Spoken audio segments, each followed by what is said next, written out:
The College Football Experience Week 10 reaction show the Sports Gambling Podcast Network is brought to you by Underdog Fantasy. Yes, Underdog is hooking up new customers. Play just $5. Get $100 in bonus funds when you sign up with our promo code TCE SGPN. So do that and let it ride.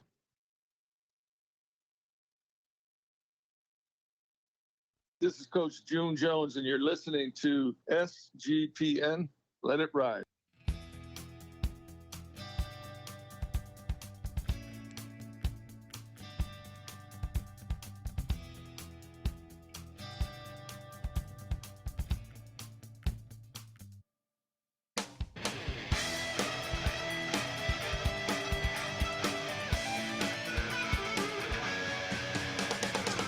Yes, yes, yes. Woo! Welcome to the College Football Experience Week 10 reaction show.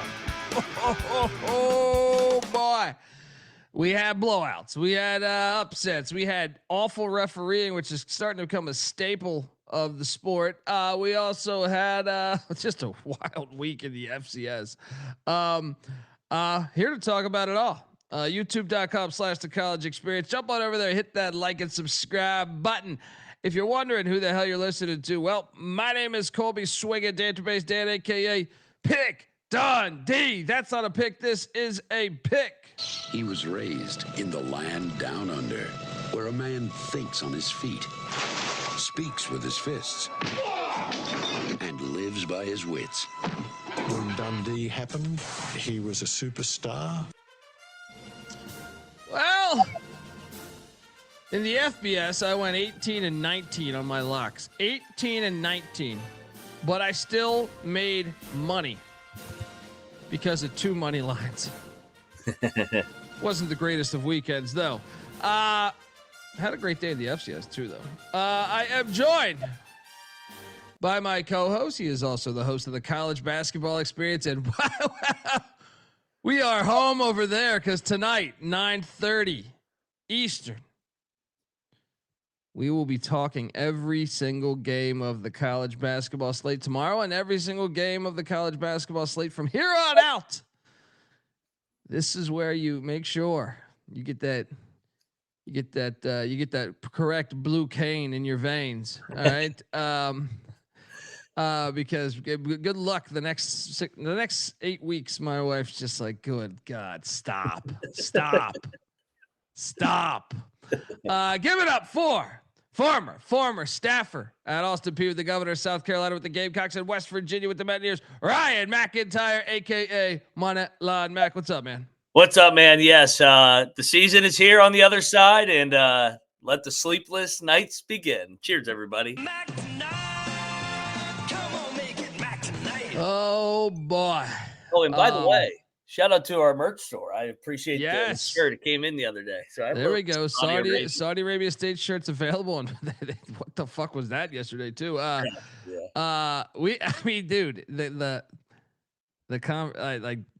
this is gonna be a lot of fun. There's so much shit to talk about here. I'm just gonna go chronologically on the slides we had made Wednesday night. So if you're wondering why we're not going, big time game first, it's because we're just following the slides because we want to talk about every team deserves to be talked about. This isn't one of these bullshit shows. Alabama, Ohio State. No. We're going to talk about the sport, and I mean the fucking sport. Out the gate Thursday night, and don't forget on Tuesday, we already kind of reacted to those games from Tuesday and Wednesday. James Madison, I'd say, had the biggest win. Kennesaw State too, though. I guess Jacksonville State too, because that's the right now the CUSA championship is Jacksonville State versus Kennesaw if the season were to end today. But JMU also with a huge win there at Texas State. And Thursday, we had Marshall, Coastal Carolina. It was dicey early. Someone was hopping in my chat on the DFS show. A couple people just completely talking shit about my Coastal play. But there's a reason why the game is 60 minutes, folks. Tim Beck is gonna make it through all the rain, right? Hilarious. Coastal 44-27. They outscore Marshall 27-7 in the second half. Those are called adjustments. We both took Coastal Carolina. Mac, not only is Coastal Carolina on the verge of a bowl game, but they can win the Sun Belt. Hilarious. Let me just. So Sun Belt is the only conference that still has divisions. They are hosting JMU soon. I forget if I think it's like in 2 weeks, right? Or maybe the season finale. No, I think it's 2 weeks. Pulling up their schedule right now. Yeah, I think it's 2 weeks. Well, JMU is currently in first place, 5-0 in the Sun Belt East. Coastal Carolina is 4. Yeah, I mean, dude, this. Imagine if Chesney takes like the job. Like this could backstab JMU really bad here. Imagine if Chesney takes like the Penn State or Virginia Tech job or something, and Coastal's hosting JMU, knowing your coach is leaving. Hilarious. They're in a nice spot. I mean, Coastal, like I said, 5-3, 4-1 in conference. The remaining schedule: home to Georgia State, at Georgia Southern, at South Carolina. That game's irrelevant for the Sun Belt race, and then home to JMU. They're alive and well, man. Can they win that Georgia Southern road game? That's what it's going to come down to. That's the one, right? Can you imagine if JMU controls their destiny to make the playoff and they drop that game at Coastal? And not only do they not make the playoff, they don't even make their conference championship. That is fucking hilarious potentially. And then Chesney bounces and you just get total chaos in Harrisonburg. We both were on Coastal. I still think Gibby's doing a good job with Marshall, and they could still make a bowl. You look at Marshall; they're hosting JMU this week, then they're at Georgia State, at App State, and home to Georgia Southern. They just take care of business against Georgia State and Georgia Southern. They'll be bowling in that Chimichanga Bowl. And then one of our best plays of the week, right here on the money line. This was a triple lock on the money line. UTSA money line. Get this Tulane bullshit out of here. They've been living on the edge against ECU and Army there in New Orleans. Now they got to hit the road, and they got beat the fuck down. All right? Beat the fuck down. 530 yards of offense, I think it was, from UTSA.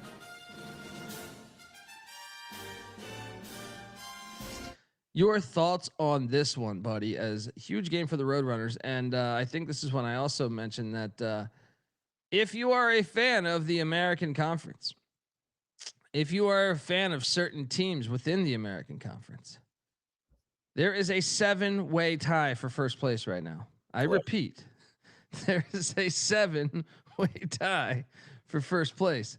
Or is it 6? I read. Yeah, it's funny. Yeah. I read Stuart Mandel's tweet said 7. I'm seeing 6 when I look at it. So 6-way tie. 6-way tie for first place. Hilarious. You realize Jeff Traylor has not lost a home conference game with the Roadrunners? Like they are dominant in that building. And Tulane talked a lot of shit going into the week. I don't know if you caught like the post game comments. Traylor and UTSA had this one circle because Summerall was chirping about how they pump crowd noise in there, and they were ready to go. That was a big. Well, I mean, it should be illegal to play at a dome after that Friday night game. In my opinion, it should be very much illegal. Even though UTSA, we cashed on this one. Yeah. Shout out to Alex in the chat. Friday night was not so kind to me. Because the Rice Owls, they're a hard team to understand. Certain weeks, they look like, man, this could be a dangerous team. This one out the gate. We almost backdoored this, though. I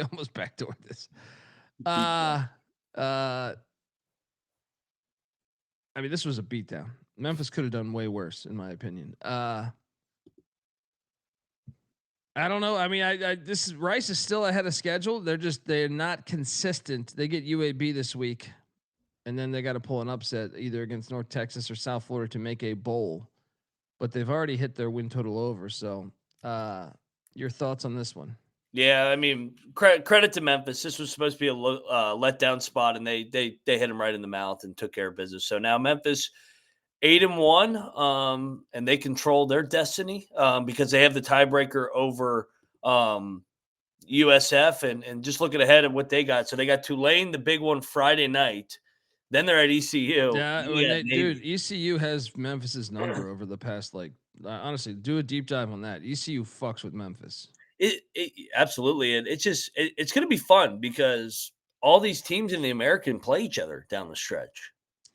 Yeah, and you got to think the winner. Well, there's one team that there's two teams that could potentially. Yeah, ECU has won what 2, 4, 6, 8 of the last 10 matchups against Memphis. 8 out of the last. Of course, Scotty Montgomery was the only one that. And they get him in Greenville. That's what I'm saying. So. ECU just has a knack for fucking with Memphis. To be honest, we'll get to ECU. ECU has the best schedule out of all the. I know, Betty. That yesterday was huge. Shout out to Memphis for putting it on Rice and keeping their playoff chances alive. Next up, we had this game, which my god, Penn kneeled it at the 1 yard line. They kneeled it at the 1 yard line. Hilarious. All we needed was, it was like the Georgia game yesterday. Actually, this was worse because Penn was in control the entire game, but we lost this one as well. We did hit this one though. It's Chapel Bill.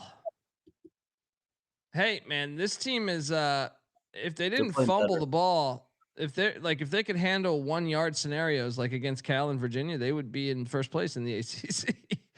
Cal and Virginia, those are the two. So Chapel Bill gets his first Power 5 win. I'm looking at the remaining schedule. They got to win 3 out of 4 to get to a bowl game. They should win next week. Though. Yeah. I mean, they can get to 4 and 5. I'll tell you what. Like Belichick's teams, like if you follow Belichick in New England, they always got better throughout the year. They're getting better. Like they've covered 3 in a row. You mentioned it. They should have beat Virginia on the money line. Should be Cal probably too. Like they had their chances in both. Yeah, and that would put them at 5-3. I mean, then with Stanford next. So it's a shame they didn't get those ones. They're gonna have to beat those Carolina schools after Stanford, but they could. Sure. Whatever Jordan, him and Jordan did in Nantucket, it got him right out of the bye week. He got to that Halloween party. He ate her ass. That's what it was. I mean, they say that's good luck for 7 a little mud on the turtle never hurt anybody. Next up, we had this one. This is the game I'm talking about. The dome should be illegal. Did you catch the power going out on the 2-point conversion? Yes, I saw the clip. I was like, what the fuck is going on? This is why you should never play football in a dome. Yeah. Right? Never, ever, ever play football. I was very confident on this game. I lost a lot of money on this game. Of course, they were asleep the whole first half. Then they wake up and then they get it all the way to overtime and they lose. Shout out to the Vandals for dude. The FCS was fucking crazy yesterday. And I think like 80% of the ranked teams in the FCS lost yesterday. South Dakota State. Oh my God. 31-point dogs lost outright. South Dakota State. You had, how about Tarleton lost to Abilene? We were on that one. Oh yeah. I mean, this is another one here where a ranked Northern Arizona team gets upset by an Idaho team that had been struggling. So yeah, it was a tough Friday night, man. 1-3 on the bets there on Friday. Saturday, and I'm including my record for that I said before of 18-19 was with the whole week. Saturday's action. Buffalo was at Bowling Green. Thank God I didn't bet this. I was close to pulling the trigger on this. Wow. The Bulls woke up 28-3 at the Doit, and the Buffalo Bulls are back in the picture in the MAC, buddy. Right now, right there. Right now, it would be Miami, Ohio, Buffalo in the MAC championship. Well, I don't know, but the Buffalo's tied with Western and Ohio. But man, yeah, I mean, I know we kind of said they were disappointing this year, but here they are. Pete Lembo's got this team at 5-4. They're definitely going to make a bowl, I would say, right? I mean, what is the remaining schedule? All they need is one game. Central, they have a hard schedule though. At Central Michigan, home to Miami, Ohio, home to Ohio. You win out, you're going to be in the championship. Yeah. You lose out, you don't make a bowl. Welcome to the Wacky Mac. High stakes in the Wacky Mac. Bowling Green falls to 3-6. Their remaining schedule at EMU, the Factory, home to Akron, and at UMass. They could still make a bowl. They could still make a bowl. So, but I hope they don't, because I took the under on Bowling Green. But blowout city there. This game, Penn State, Ohio State. We had the first half money line. It was close. Yeah. 17-14. We were in this. I can't believe our 20.5 didn't hit. This was the right side. This is a ridiculous non-cover by Penn State. Well, let's talk about the targeting shit. Yes, the refs gave Ohio State that fucking bullshit cover. And Caleb Downs, one of the best players in the sport. Oh, right? He's a beast. If you didn't see the targeting play, I encourage you to Google this is why, or search Twitter, whatever the fuck. Targeting is fake. All of it is fake. It makes me put my tinfoil hat on and think everything's rigged, because we finally saw a targeting in similar vein to that Pitt BC game a year ago. Right? I'm anti-targeting. I don't think that the sport should have targeting unless it's like the BC Pitt game where it's so out of the way. I think targeting really should be called 5 times a year for the whole sport, like 5 to 10 times for the entire sport. D1, D2, D3, D4, like NAIA, whatever. I just don't think these calls. And then like they finally get one where like even myself watching, I go, yeah, he's going for the fucking neck. You know, like. I don't think he had malicious intent to hurt the person, but I thought based on their rule, we finally have one that is clear targeting. In my opinion, this was the first targeting I've seen this year where I actually thought, okay, this is probably targeting. And of course, they deemed this one not targeting. So all the other bullshit ones that had nothing even to do with targeting, it's just. I hate this shit. I'm curious what you thought of the play. Did you think that was targeting based on their rule? No, I still didn't think it was targeting, but I mean, it was a pretty good hit. But yeah, I just, it's football, man. I don't think anybody's out there going, I'm with you. Like we shouldn't have targeting, but based on their rule, I think this would apply. This is exactly the definition of their rule, right? Am I crazy? Yes, technically, yes. But of course they don't call that one.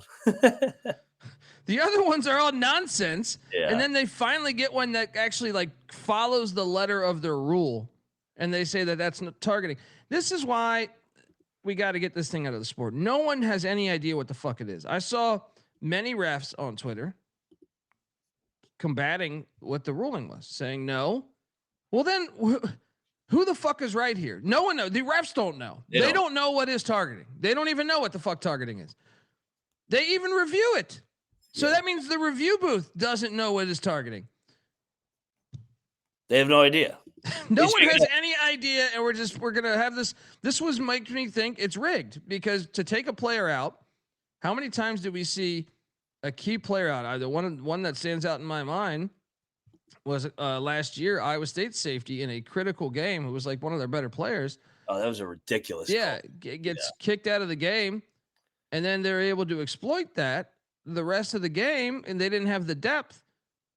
Like, I just feel like, what is the point of the fucking rule then? What is the point of the rule? I know we react every week to this, but I just thought, how do you miss that? How do you miss that?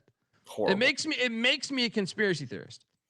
That's what, like, it makes me think I'm crazy. I'm like, they put this in there to manipulate games, to take out the best players of games, or of players that maybe the public's on, maybe it's not. It makes me think like that, which makes me sound like a fucking lunatic.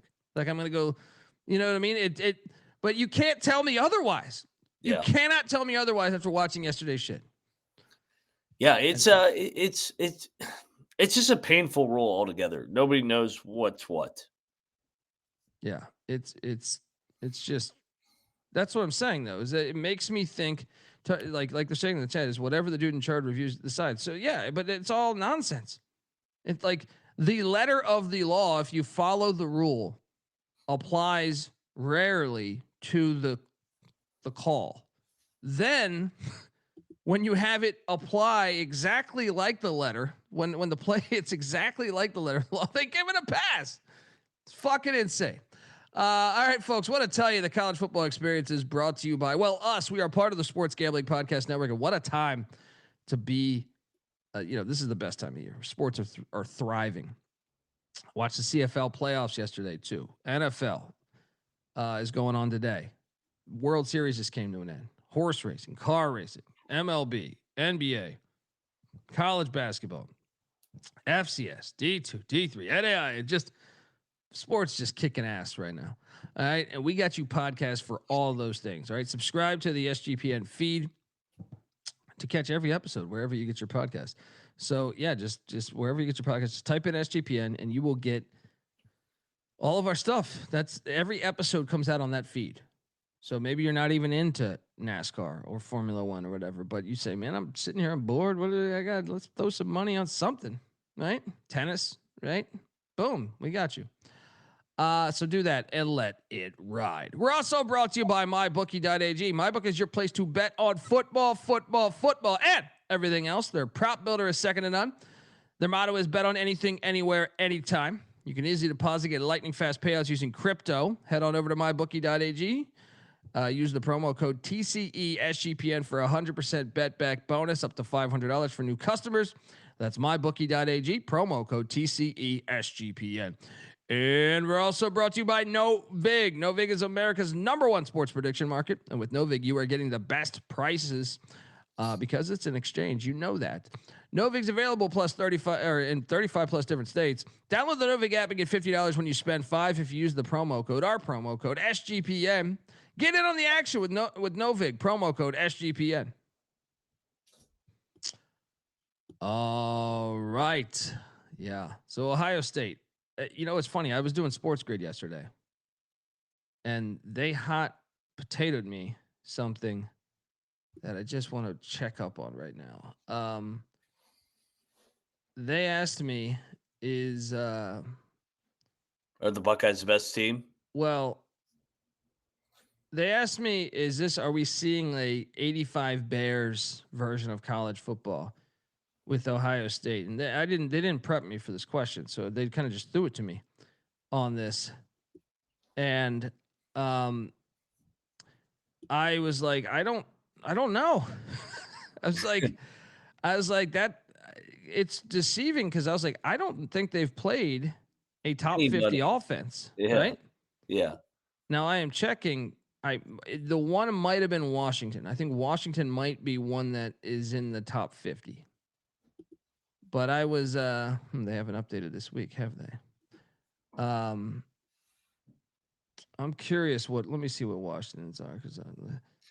Yeah, I mean, Ohio State's really good. They're really talented. Washington would be the one right now, according to this. Washington, still not a top 25 offense, but yeah, that every other team that they have faced though does not have a top 50 offense.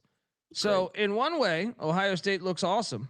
Yeah, I mean, you can't take it. It's not their fault that no one else has a good offense on their fucking schedule.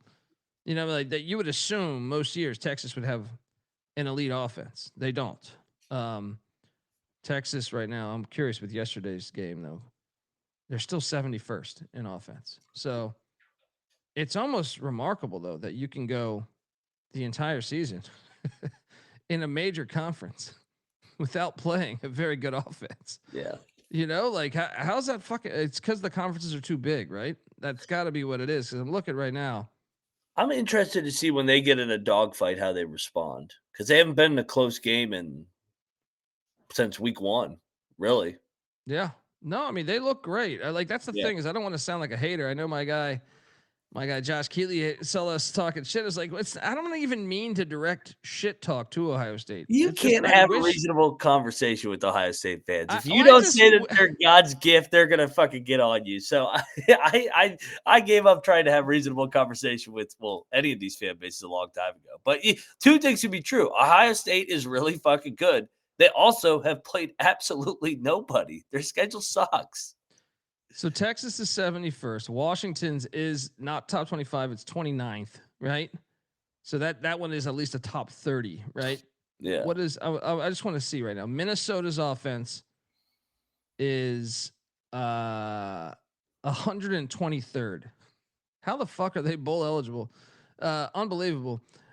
Illinois currently on offense, which I think yesterday they might have 69th in offense, right?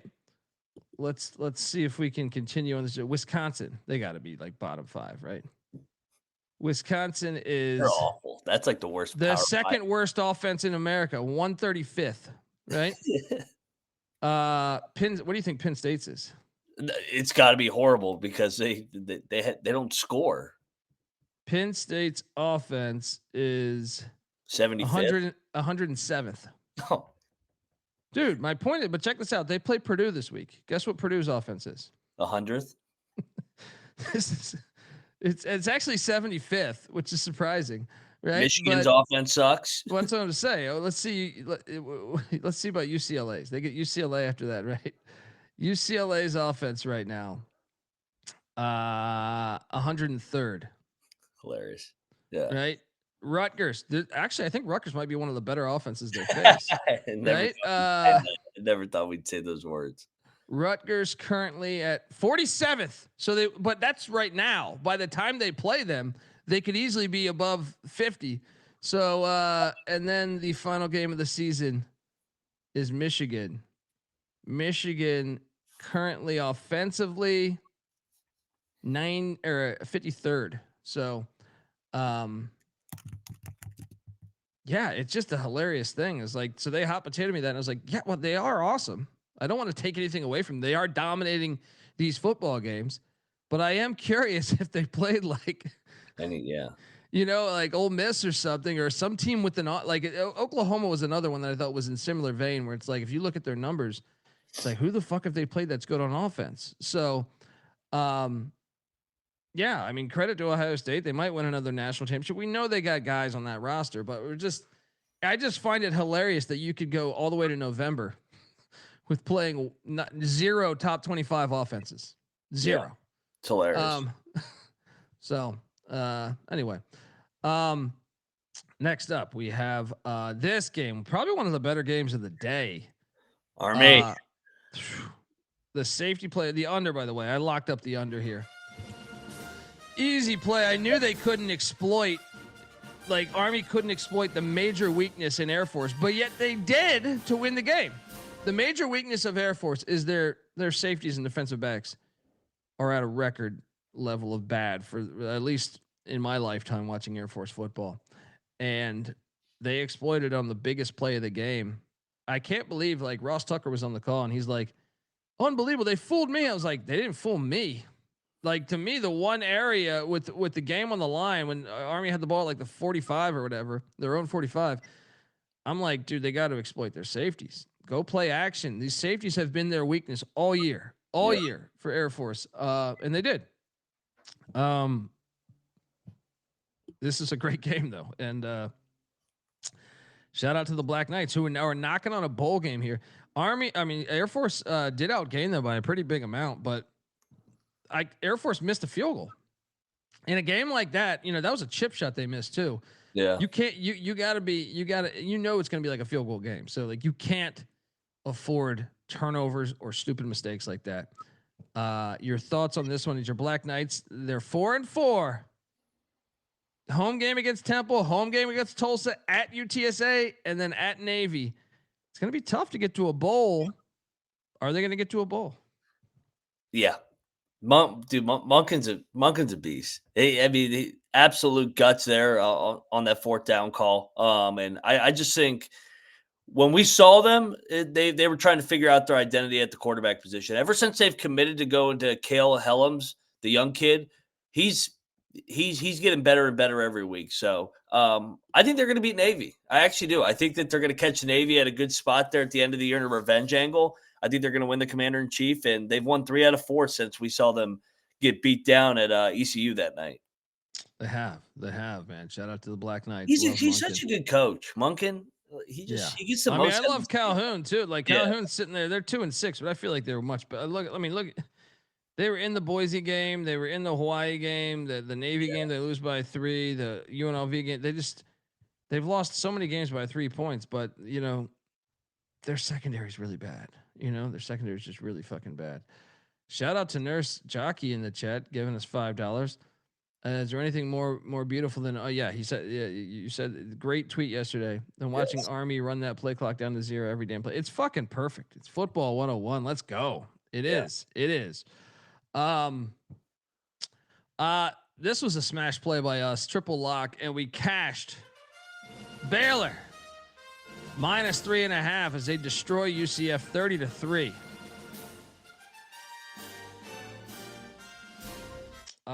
Baylor 5-4. UCF, moves to 500. I mean, this was one of the easier plays on the board, I think. But Baylor, Aranda, what does he got to do to 6-6? He still may get fired. I think he's got to go 7-5, right? Yeah, I think 7-5 too.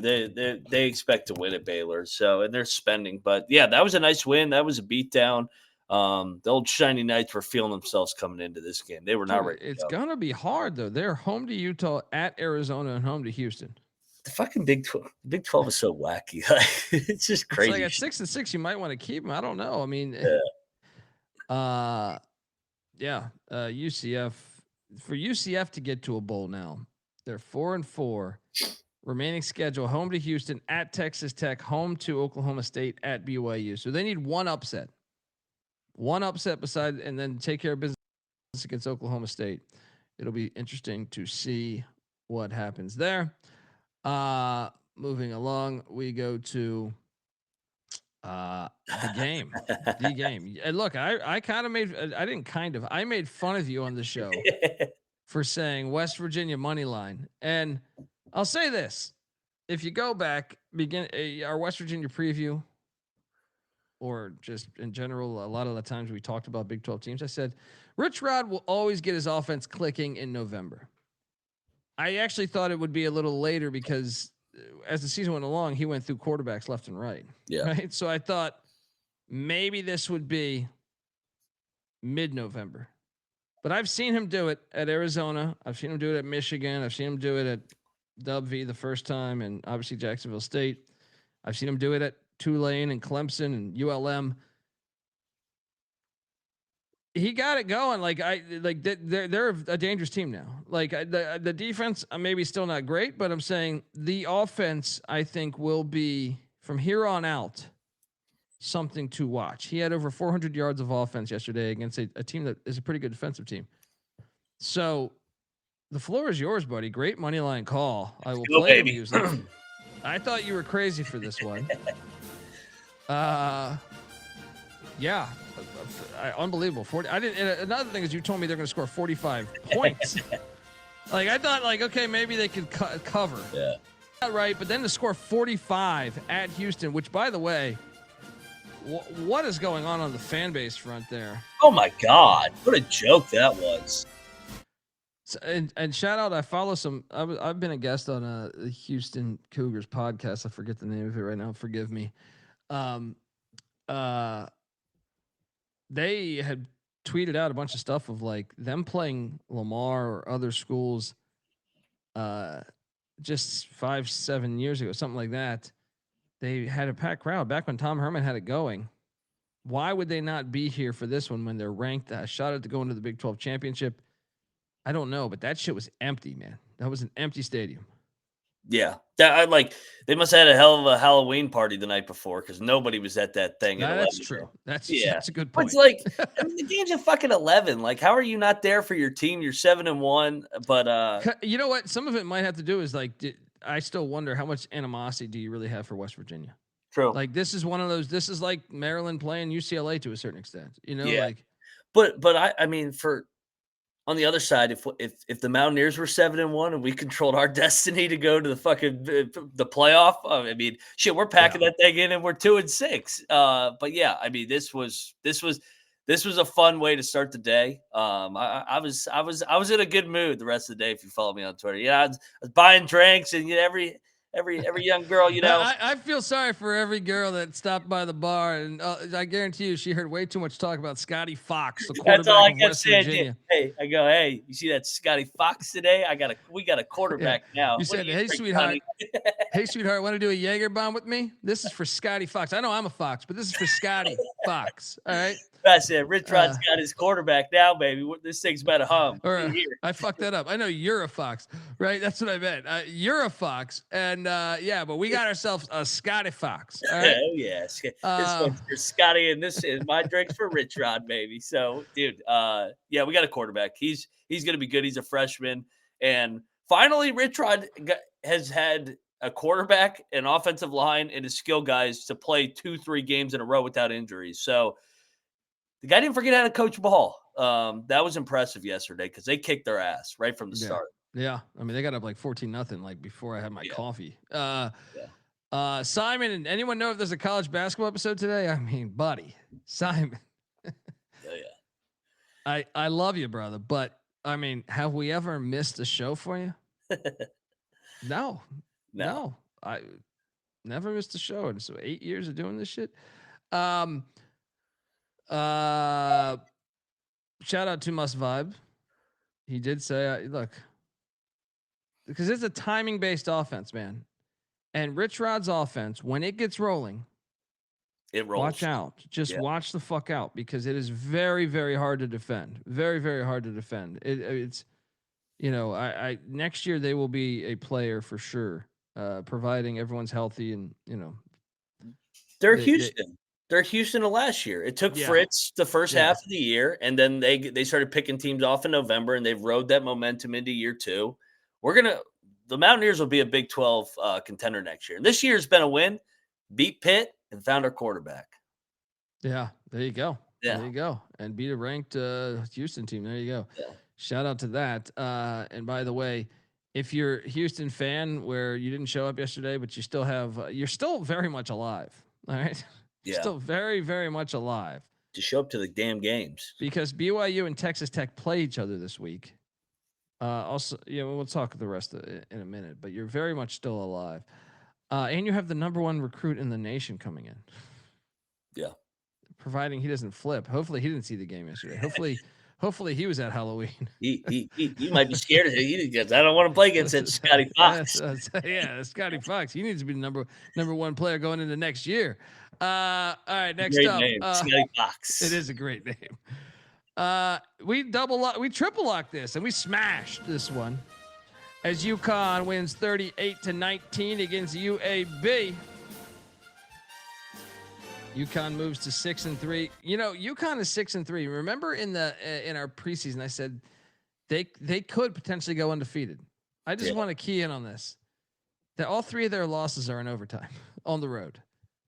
They're super close to being 9-0 right now. Super fucking close to being 9-0. Anything you want to say about this one besides UAB being trash? No. Yeah, UAB, thank you for the Memphis money line a couple weeks ago. You did your job. Yes. Next up. Oh boy. Unbelievable. Clemson's gonna miss a bowl, man. Oh boy. Duke, and this is one where I do agree for going for 2. Yeah. I remember I was giving Belichick shit for the going for 2 last week when you're at home and you've dominated the game. You don't go for 2 then. You go for 2 when you're in a very dangerous environment and you haven't beaten that team at their home since 1980, right? That's when you go for 2. You say, we have a shot, guys, to be a legendary team. And by the way, Tom Allen, I believe you're a good football coach, but good Lord. And Duke's defense too. Yeah.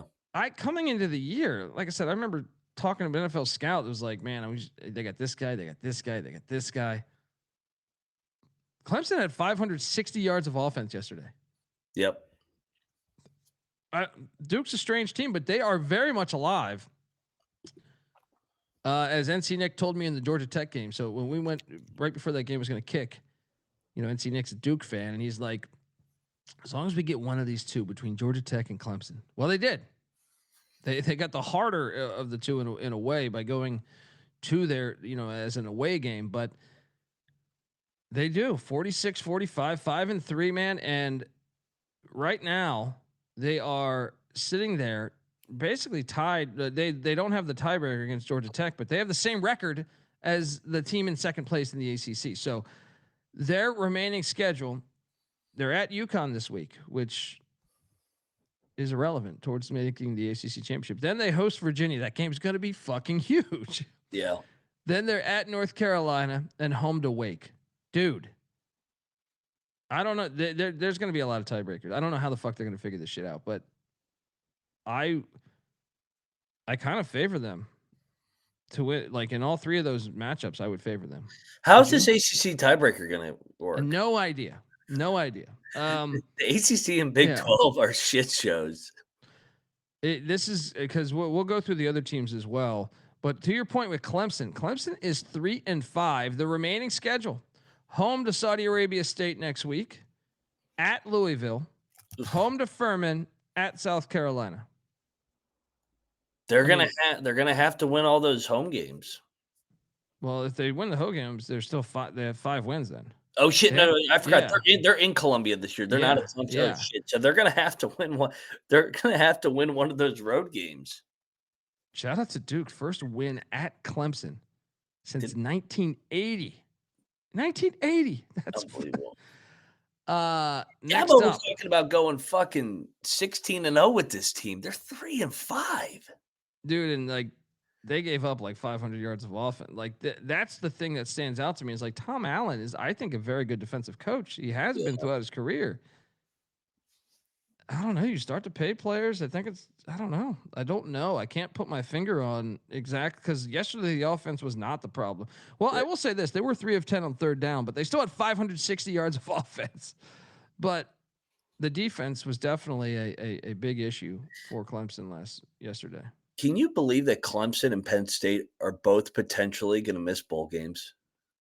Like, this is crazy. They were both like the preseason national championship by like the national. Well, how about this? Clemson, Florida State, which remember they were the ones that were outspoken. Yeah. Their game, because not only are they getting a share of the winnings, the teams that win, it's going to trickle down. The more you win, the more money you make within the conference. Mm-hmm. Also, the TV ratings. Well, Clemson, Florida State is on ACC Network next week. I don't know if you saw that. Like, this is actually fucking hilarious. Wow, unbelievable. I want to shout out Duke going for the 2-point conversion. Study that tape. If you see it, I think I shared the tweet. They confused the fuck out of them. That was a great 2-point conversion play. So much motion. And then to just watch that play. That's a great fucking 2-point conversion. The great job, great coaching on offense there with the 2-point conversion. We triple lock this one. Or wait, you weren't on this. I stayed off it. Me and CJ. Yeah. I didn't bet it. I had no conviction on this. Well, we did. 35-13, the Illini stick it to Rutgers. Is Illinois good? Well, if they win out, which I think they will, they're going to have an argument for the playoffs. Dude, look at this. They're home to Maryland, at Wisconsin, and they get Northwestern in Wrigley. Oh, no, wait a second. That's in Champaign. So it's a home game against Northwestern. So you know what's going to help them is that win over Duke. They need Duke to keep winning. Yeah, and I was going to say, if USC's in that clump of 3 lost teams, like Illinois should have the tiebreaker over them. Yeah. They beat them. Yeah. That's going to be 3 teams are we going to get?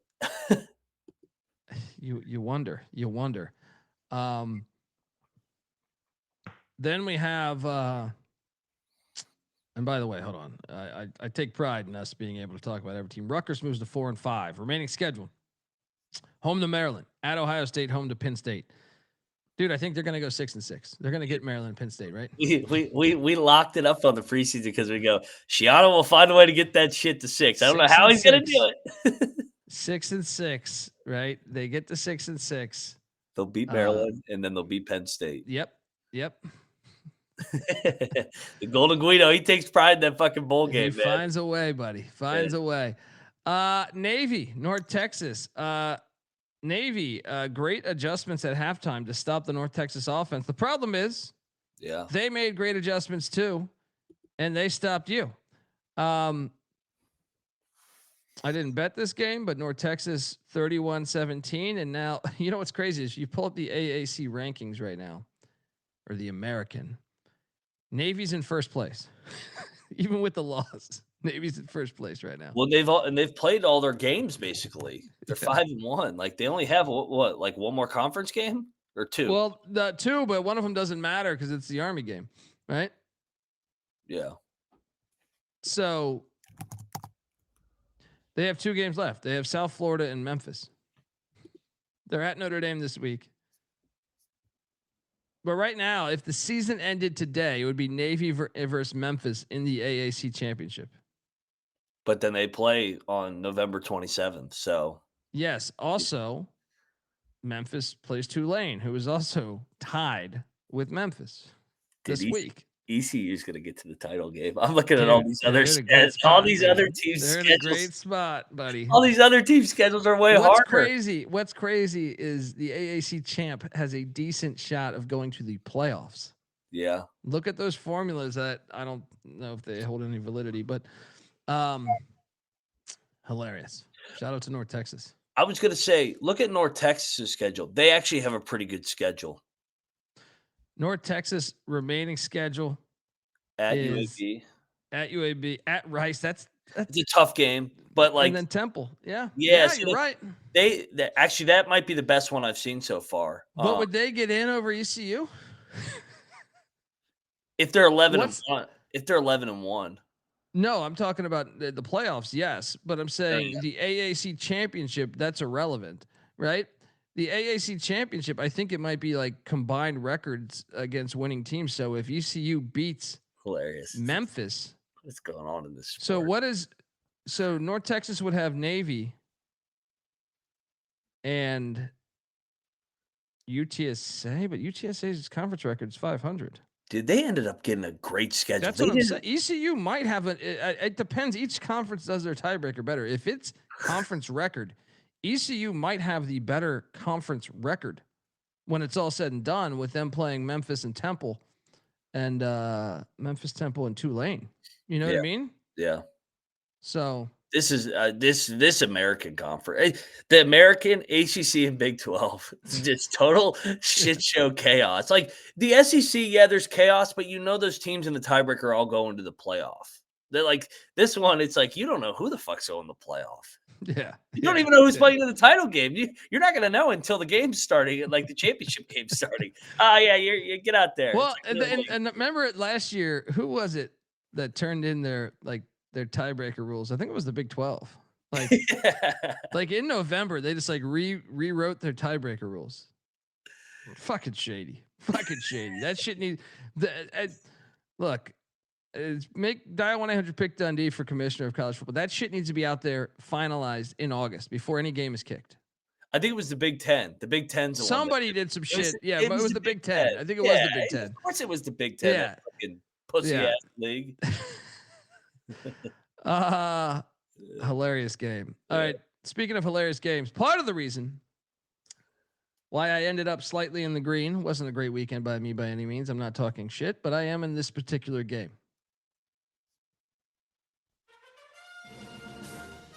Moneyline SMU winner chicken dinner against Mario Cristobal. He sucks. Did he ever win any hard road games? That's why I can't take these suits seriously that talk college football. They're like, well, Miami's clearly the best team in the nation. They hadn't even left the fucking state of Florida. Remember, like 3 weeks ago, they said they're the best team in the nation. Yeah. The best team in the nation. No. Hilarious. First road game out of Florida. They lose 26-20 to SMU, and I got news for you. They still have to go to Blacksburg and to Pitt. They're going to lose both those games. It's going to be great. I can't wait. I mean, they're pretty much right now. They're pretty much eliminated anyway from the ACC championship game. Yep. I mean, this is a joke. The back-to-back years, they have by far the best roster in the ACC. That's what we kept saying. We're like, damn, they look good. Like they have some dudes on that O-line and D-line, but he will find a way to fuck it up. That's Cristobal. He's got to be a bottom 5 coach in the sport. He's terrible. Definitely. Like as far as like like having his team prepared, ready to go. Yeah. Terrible. Abner, where are you at, brother? I hope you're good. You like to talk that shit when you guys were up. Remember, he was giving me shit for not having him number 1 in the nation in the Database top 25. Yeah. When they had played only home games. They're gonna finish 8-4. I hope you're good, brother. Maybe they'll get a split in the Virginia Tech pit, but they're not gonna win. They ain't gonna win both. NC State's capable of beating them. I know. Yeah, it's like, especially now that they're losing. What's the fan turnout going to be on November 15th against NC State? Yep. Unbelievable. You know, unbelievable. And shout out to SMU for storming the field. Shout out to we had someone tweet us the video of them storming the field. Shout out to that. It's beautiful. I apologize on not knowing your name right now. But shout out great. To you. All right, so gun to your head right now. What's Miami's final record? 9-3. Yeah, I'll say they split. I mean, they should on paper win both, but Cristobal one of those 2 road games. So yeah, 9-3, and that's not good enough for the playoff again. Well, I mean, look right now, they are in 7th place in the ACC. Let me ask you this: when does his seat get warm? I thought it would be this year, but with the amount of money coming in, yeah, I don't know, man. Manny Diaz had a better record thus far into his career at Miami than Mario Cristobal did. They fired Manny. I don't know. I feel like the momentum has gotten better, but the guy can't coach very good. You know what I mean? Like you have a clear liability at head coach. Yeah. He's terrible. Yeah. Next up, oh boy, look, this is why we love Diego Pavia. Because this is a magical backdoor cover. They had no business backdooring this. Yep. They almost got the onside kick too, but I'll give the credit to Texas here, and really disappointing. I thought Vanderbilt more than ever would be prepared, but on the second play of the game, Texas has like an 80-yard screen pass touchdown. Texas whooped their ass. Yeah. I was surprised because this wasn't on Pavia. This was on their defense. I was surprised. Yep. This is to me by far the best that Texas looked all year. Arch did play good too. He did. It's disappointing because I think Vanderbilt. I think they lost. I think they're out of the playoffs now. They're gonna have to win those last 3. Well, the good news is that I expect the Auburn job to be open at some point today. Yeah. And Kentucky could open by next week, because they play Kentucky in 2 weeks, and then they're at Tennessee. So it might come. That might be the game, but disappointing because I. And this is what's hilarious is like this is the one that this was Texas's most dominating performance all year to me. Yeah, but they still only won by 3. That's how you can dress up a scoreboard. It's disappointing as someone that wants to see Pavia and Vanderbilt win the Natty, and Pavia played great, by the way. It's just disappointing. Like those tackles, those are missed tackles that were just right there. Texas just stuck it to him, man. Like I hadn't seen Texas break plays open like that. I mean, short of maybe like the Sam Houston game or something. Really all season. So credit to Texas. I mean, yeah. Texas was by far the better team. They hit him in the mouth. They punched him in the mouth. Vandy had that turnover early after the home run. It was 10-0 right off the bat, and Vandy just couldn't get back in it. It is fitting. Pavia puts up big numbers, and now it's he was padding his stats against prevent defense. I go, they just changed the narrative I nonstop. got. All you guys did was bitch all week that he can't throw for more than 200 yards against a quality opponent. Well, he threw for fucking 400 against Texas, who is arguably the best defense on the schedule. Pavia's good, man. Like it's not Pavia that missed those tackles. I mean, go back and watch the screen pass that goes for 80 yards or whatever. The two guys, I think it's a linebacker and a safety missed their tackle, or maybe it's a corner. And then it happens again on a big run where you're just like, come on, guys.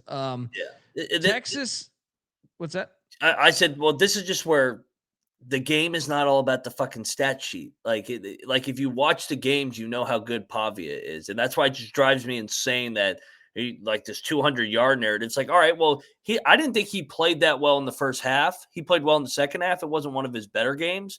He ended up. If they get that onside kick, I was convinced they were going to score. I'll tell you that. Me too.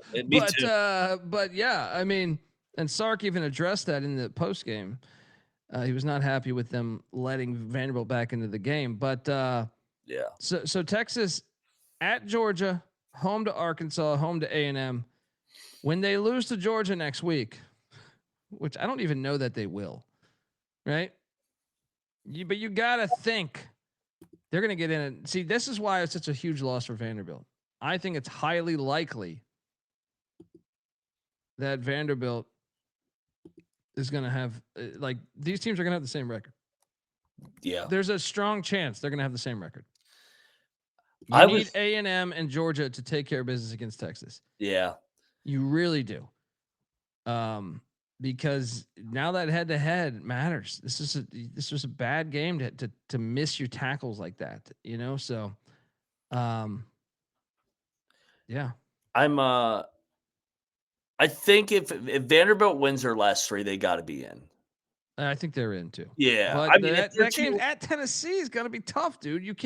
You have no margin for error. Even a team like Auburn, if they fire the coaches, I suspect will happen today, you get the 1 game bump now against a team that is super fucking talented. When I watch Auburn, I'm like, man, they whiffed on their quarterback, but the defense is really good. So I expect that to be a game, dude. Yeah. And their wideouts are awesome. It's like, shout out to the Longhorns there. They're playing well. They got that momentum from last week in the comeback win, and they carried it right. And we shit on like Miami for not playing road games. Texas had not played a home game since September 20th. So I'll give Texas a little bit of credit. They haven't been playing Cupcake City. They had not played a home game in over a month. That's fair, but they had a half home game by playing the Red River Shootout. But the SEC looks out for Texas. Let's not fucking look. Last year they had a nice conference schedule. This year, getting Kentucky, Mississippi State, Arkansas, Vanderbilt, even Florida over the past few years, that is a nice gift to me. The SEC floor is up, sure, but it's still a nice schedule within the conference, in my opinion. But yeah, they were on the road. They were not home for a while, so I agree. Fair point. I lost a lot of. I got to stop betting Iowa State. That's just what happened to them, man. Jeff Sims is what happened, dude. Fucking Kenny Dillingham is a quarterback whisperer. He did this shit with Bo Nix, where everyone thought he was trash. Now, I'm not saying Jeff Sims is Bo Nix, but I'm saying Jeff Sims was the best football player on the field yesterday. He had 177 yards passing. He was still a walking turnover, but he ran for 230 yards. I mean, the guy fucking dominated, man. What the fuck? They're bowl eligible. Shout out to Arizona State. Pat in the chat saying Kenny Dillingham's a top 10 coach in the country. I mean, he may be. Dude, he's a real deal. Like, this should have been a regression year. And here they are sitting there, right? They had no Jordan Tyson, too, dude. They didn't have like their best two players on their team. So Dillingham is an elite coach. I really hope he doesn't leave. I don't think he's going to because it's his alma mater. But I mean, they came in a spot where they have not been before. They had the target on their back, and they've answered the call, man. 6-3, 4-2 in league play, and still have a shot to get to Dallas again. Hear me out here. Jeff Sims. Who's Arizona State got left? Can they win out? Hey, Jeff Sims. Hold on. I'm trying to do the math on this. So he played the COVID year. So this is his 6th year of college football, but he only played 4 games last year, right? So he can redshirt. I think he can come back one more year, man. My point is like the guy was a big time recruit. He flipped from Florida State to Georgia Tech. Watching what I watched yesterday, if he can cut the turnovers, I'm like, you could win a lot of games with him running like that and having your offense designed like that. I know they got Levitt back too, but yeah, Arizona State's. So where are they at in the pecking order? They're 4-2. They got West Virginia at home. Watch out for Scotty Fox, Sun Devils. Then they're at Colorado and Arizona at home. They'll be favored to win all 3 of those games. They'll be tied to make with somebody, right? I mean, maybe they'll get back. Who the fuck knows? Until Scotty Fox. Foxhole. Unbelievable. Yeah. Unbelievable.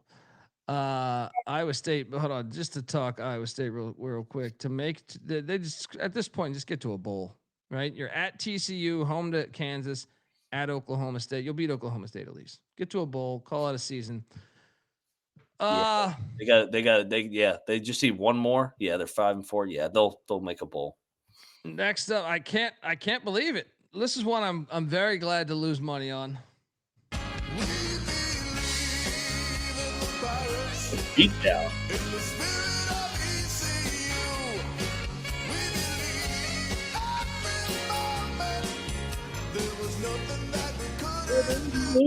I mean, it was 14-14, and like someone had asked me in the pregame, shitting on me fading my boys, and I said, "Yo, ECU is the much better roster by far, without question." To me, I actually think ECU's got like a top 2 roster in the conference as far as actual talent. But I just didn't trust the coaching. I thought there was such a coaching advantage with Temple that Casey Keeler would be able to put the kibosh on that bullshit go-go offense. It's not even go-go offense. It's just a gimmicky offense. But one of the things that really, I mean, ECU had over 600 yards of offense, Mac. Yeah. Over 600 yards of offense. I didn't see any world where they could do this on the road at Temple. Like, how about that crowd? There was nobody there. This is what, no, like I said, I'm very glad we lost this, or I'm very glad I lost this bet and we won this game. Yeah. And it puts us in an interesting spot because we are home versus Charlotte, which, by the way, Charlotte's won the last 2. Tricky. That's one other reason why I like them to beat Temple. I thought it was a distraction game. I was like, man, that Charlotte game's big. Yeah. Then they're home versus Memphis. Now they do go to that filthy Alamo Dome on the 22nd, and then they get Florida Atlantic after that. So they're in a pretty good spot, man. That UTSA game might crush our season, but yeah. Look, it's bullshit ball, but we're in the mix. Well, when we talked ECU at the beginning of the year, we liked their schedule because I like their roster. I actually think their roster. I kind of think their roster is more complete than almost everybody's, maybe except Memphis and maybe Tulane. So it's probably, to me, if I had to power rank the roster, I think it's the 3rd best roster in the conference.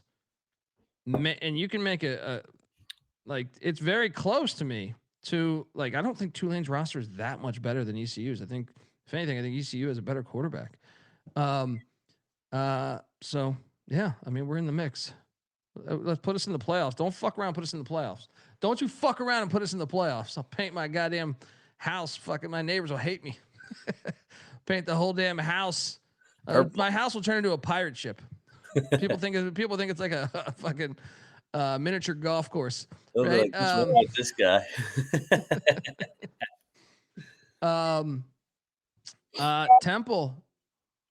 Temple's still 5-4. Keeler's gonna have a great first year. He's got to win one more game, and trust me, it's tough. Yeah. At Army, home to Tulane, at North Texas. They're the fucking team to fuck up everyone's season. They are. They're gonna beat either Tulane or North Texas. Write it. They will beat Tulane or North Texas. Write it. We get spoiled. I love these first-year spoiler coaches. Just Keeler, Rich Rod. Who's the one? Eck is fucking. It's just, It's shout out to these Pirates. Let's go. Next up we have. Oh my God, man! How the fuck did they not cover this? This was tough. Virginia Tech gets shut out at home in the second half. They were up 16-7. Kind of dominating the football game. They gave up a gigantic punt return. And then Brown got his boys together. I mean, Miller Moss only threw for $136. Isaac Brown's a fucking beast. He got injured though. Wonder what his final I wonder what they how long he's out for, because that's a critical injury. Yeah. Shout out to Louisville. I thought they were gonna, I thought at one point I was like, they're gonna lose outright. This ACC championship run is gonna be hilarious. All right, so right now in the ACC, let's try to figure this out. The season ended right now. Virginia, Georgia Tech would play in the ACC championship still, I think. Pitt is also tied with Georgia Tech. Louisville is also tied. SMU is tied. Duke is tied. Good Lord. What's hilarious here is Louisville and SMU have the tiebreakers over Miami. Miami's done. Like, there's no way they're playing in the ACC championship, right? Like, they need. They're done. Let's try to figure this out. Let's try to figure this out. Louisville's remaining schedule. All right. Home to Cal. Win, right? Yes. Home to Clemson. Should be a win. Should be a win. You could lose that. They could lose lost that. To Virginia at home. Yeah. Yeah. At SMU. Probably a loss. So they're not going to be in the ACC championship then. But SMU's remaining schedule, which has the same conference record as Louisville. At Boston College in the JFK Bowl. They're gonna lose that game, dude. They're gonna lose that fucking game, dude. Yeah, they're gonna lose their home versus Louisville and at Cal. Oh man, hold on. I want to try to figure this out. I want to try to just I just want us to be able. So Miami would have 3 losses. They don't have the tiebreaker. So in our scenario, what do you think SMU gets? You think they go 2-1 in the final? 2-1. They'll drop one of those road games. Probably the Cal game. So they'll have 2 losses. So even if Miami wins out, SMU will be fine. Like, they'll be ahead of Miami. Louisville, with 1 more loss, would still be ahead of Miami. Right? But they would have those teams would have 2 losses. Right. What I'm trying to do here is take a look. So Pitt, I know you hate Pitt, but try to remove the blinders. Pitt, they play Notre Dame next week, irrelevant ACC game. Then they're at Georgia Tech and home to Miami, but they can, in a way, they can afford a loss. That Georgia Tech game is fucking huge, by the way. Yeah. So the Georgia Tech game, that's at Georgia Tech. So I would say they go 1-1 if I had to bet. Probably lose to Georgia Tech and beat Miami at home. Yeah, that's if I had to bet, that's what I'd say. So they'd be 5-2. So SMU would be 5-2. Louisville would be 5-2. Pitt would be 5-2. Let's get to the rambling wreck, because they would beat Pitt. They have Boston College at Boston College in a game. Bill O'Brien, folks, is the guy that recruited Brent Key to Georgia Tech as a player. By the way, I mean, how easy was that BC play? But they're probably still in the driver's seat, dude. Yeah.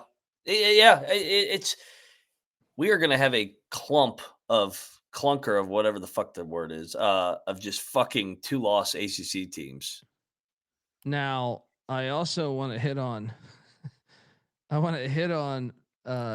Duke and Virginia real quick.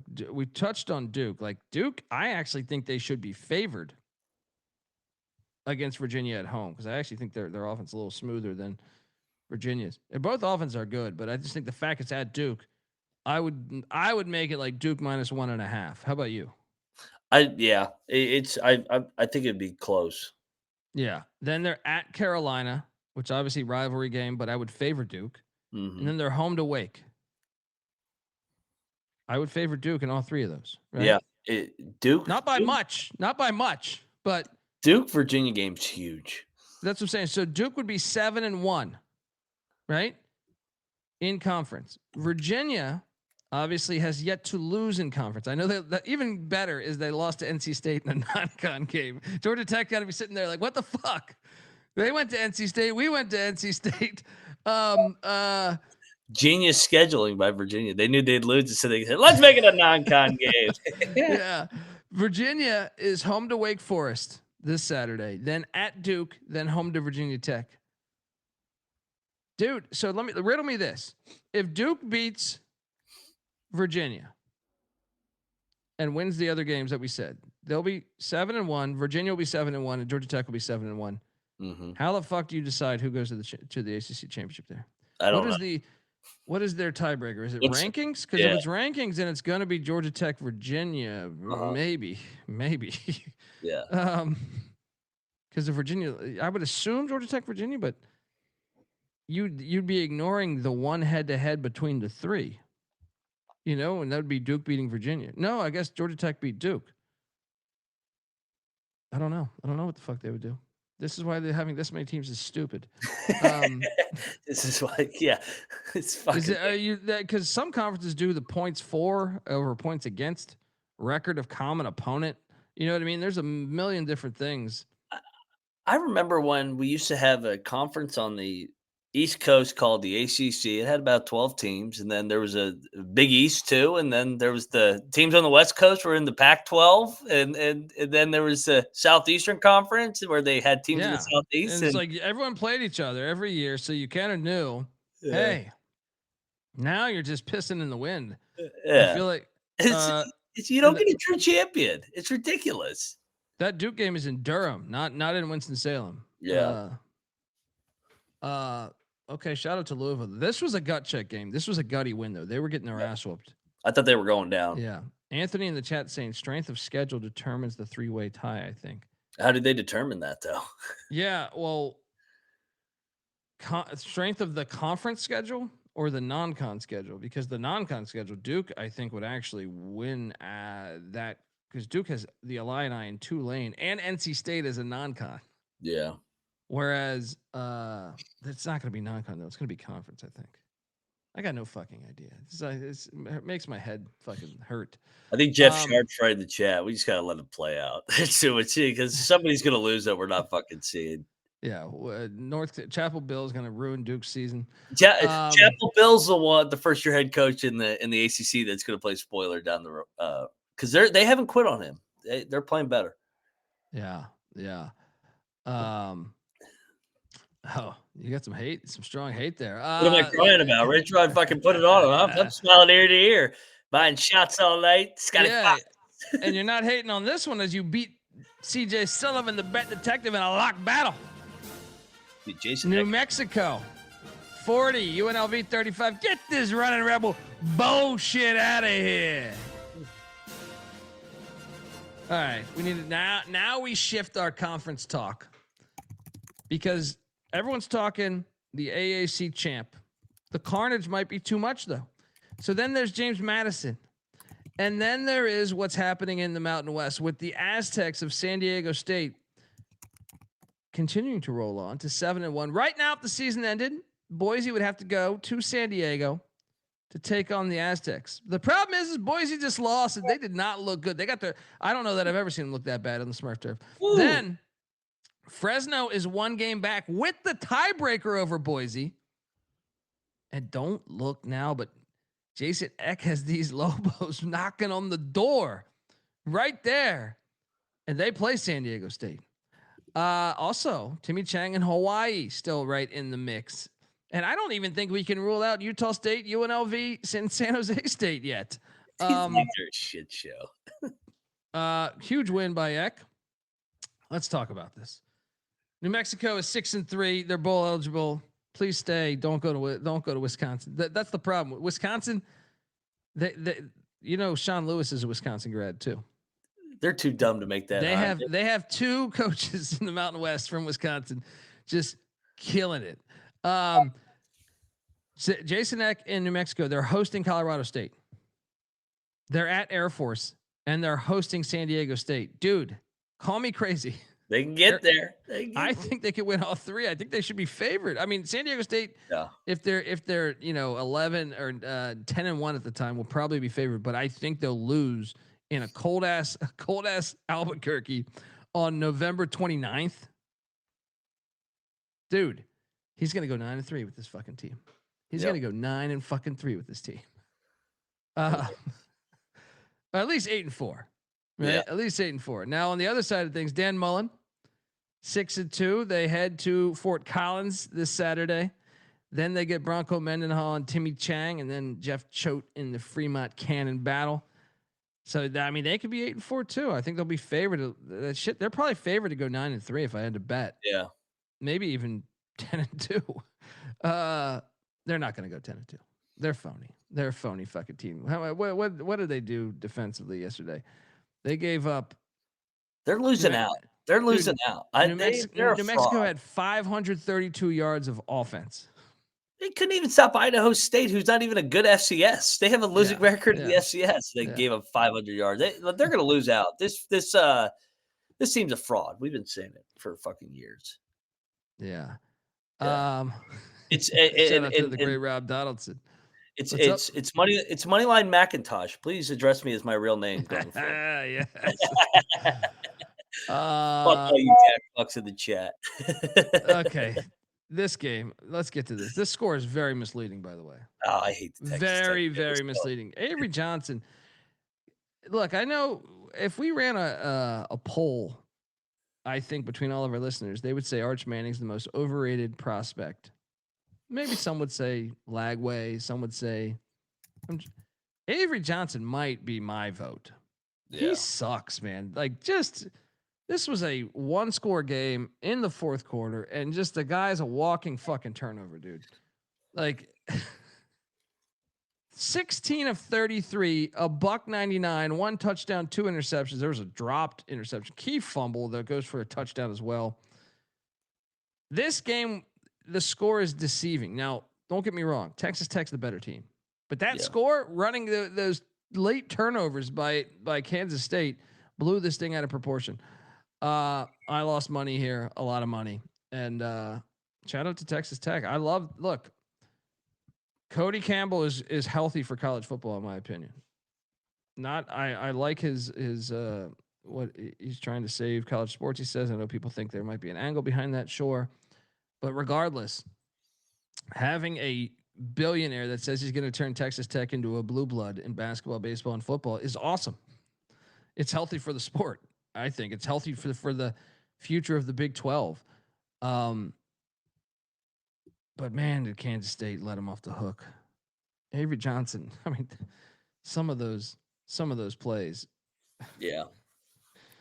You might have saw like 7 tweets be like, God damn it, Avery Johnson. This like was a wide open pass. You airmails. Your thoughts? Yeah, K-State, that finally the end of what was left of a potential run. So, but hey, shout out to Texas Tech, man. They had lost like 7 in a row in this rivalry, 12 out of 13 against K-State. So K-State had their number. They're 8-1, and they control their destiny to get to Dallas. Yeah, shout out to the great Troy Tuning. There he is. I was wondering where you were, buddy. We were talking pre-episode. Where the fuck's Troy? Yeah, Texas Tech. So links. So Texas Tech's remaining schedule: home to BYU, home to UCF, and then Richard's gonna get him. Oh yeah, a trip to Morgantown on November 29th. We're gonna spoil their season. Yeah, I think you're right. I think they're gonna go 10-2. 10-2. Do they get in if they're 10-2? They're not gonna get in if they go 10-2. They're going to the Big 12 championship, right? If they have 2 losses, it's going to come down to a tiebreaker. Okay, but hold on. If they have 2 losses, but they have the head-to-head against BYU. True. But wait, will BYU have 2 losses? BYU's remaining schedule at Texas Tech, home to TCU, at Cincinnati. They all play each other. Cincinnati and so I think Cincinnati's going to beat BYU in Cincy, by the way. Then home to UCF. Arizona State only has 2 losses, and they beat Texas Utah Tech. too, but Utah has the tiebreaker over Arizona State. I have no idea how they figure this shit out. It's like the ACC all over again. Tech's gonna have to win in Morgantown that final week of the season. Yeah, that's such a fucking strange trip, dude. Yeah, it's like, where are we going? Morgantown. You heard of it? You ready to get Scotty Fox to Texas Tech? I'll be all over West Virginia money line that day. Oh, absolutely. Write it. Yeah. You guys did us a favor last year, blowing us the fuck out to fire Neil, and now Rich. Well, his Texas Tech their air raid. That shit's gonna be like a blizzard. That shit. We've seen this a million times. It's gonna be so with great. The time zone thing, like so. I don't know. We'll see, but yeah. Shout out to Texas Tech. Great, impressive win. They dominated. Look, the score should have been closer, but they were certainly the better team. Texas Tech was the better team, but the score should have been closer. Hey, cashed here. I don't even remember betting this game, by the way. I have no recollection of betting this game, but I was going through my my winnings. Slips. I was like, when the fuck did I put $50 on Western Kentucky at some point? Western Kentucky, they won. Did not lock this up on the show. Just made money though off of it, and I don't have any recollection of doing it. New Mexico State's fucking terrible. My phone's frozen. But let's talk about this CUSA race, buddy. Oh yeah. Because Kennesaw and Jacksonville State took care of business. Western Kentucky took care of business. Missouri State not eligible, but they did take care of business. And then we'll talk about my Flames, my Flaming Libs, and La Tech took care of business. This is going to be an interesting race because I believe Jacksonville State and Kennesaw play each other, Mac. Yep. I think they play each other in 2 weeks. So that will be very, very interesting right there. Yeah, we don't need to talk. Big Red's still very much alive. So, I have watched Texas Tech running the ball, but they still do it out of. So yes, they run. Look, chat. Okay. Mac, we got multiple comments on people that said I hadn't watched Georgia Tech after taking NC State on our pick show. Guys, I watch every fucking game. All right. I have a 9 TV setup right here. I have watched every single Texas Tech game with the exception to the Arkansas Pine Bluff game. I did not watch the Arkansas Pine Bluff game. I know they're running the ball good. But when you become one-dimensional, if it is hypothetically, like I said, Morgantown weather, rain, sleet, snow, I think it makes you I don't think you'll have the same success. The fact that you always have a beast-ass quarterback is what helps you be able to run the ball. So, but don't say that I have not watched. I don't think you understand. You don't know. You know what I mean? You're not accurately talking. Shit, Georgia Tech. I was at their fucking game in the past fucking 15 days. Anyway, next up. Jack Fox. Louisiana is at South Alabama. And guess what happened here? I bet South Alabama and I lost money. Of course. They suck. Is Des Moreau going to save his job? Potentially. Is Applewhite going to get on the hot seat going into year 3? You can't fire him. He lost. Have you driven a Gio Lopez lately? Like late into you lost Fluff Bothwell too. So I'm just saying if they throw out like a 2-10 or 3-9 though. I mean, maybe next year he'll be on the hot seat. But yeah, that's what I mean. Yeah. Shout out to Charlie in the chat. He says, "Is there a college basketball podcast tonight?" Yeah, maybe.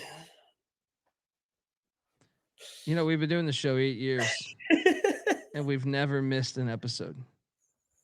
Wait, we've missed a pregame show, but as far as covering the games, we've never missed it.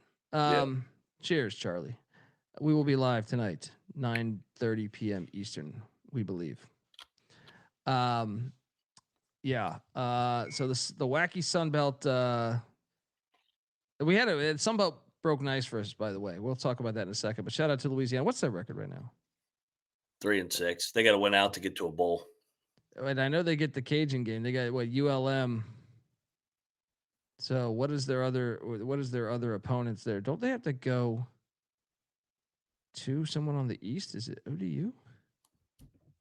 No, they could win out. They are home to Texas State, at Arkansas State, who's red hot right now, and then home versus ULM.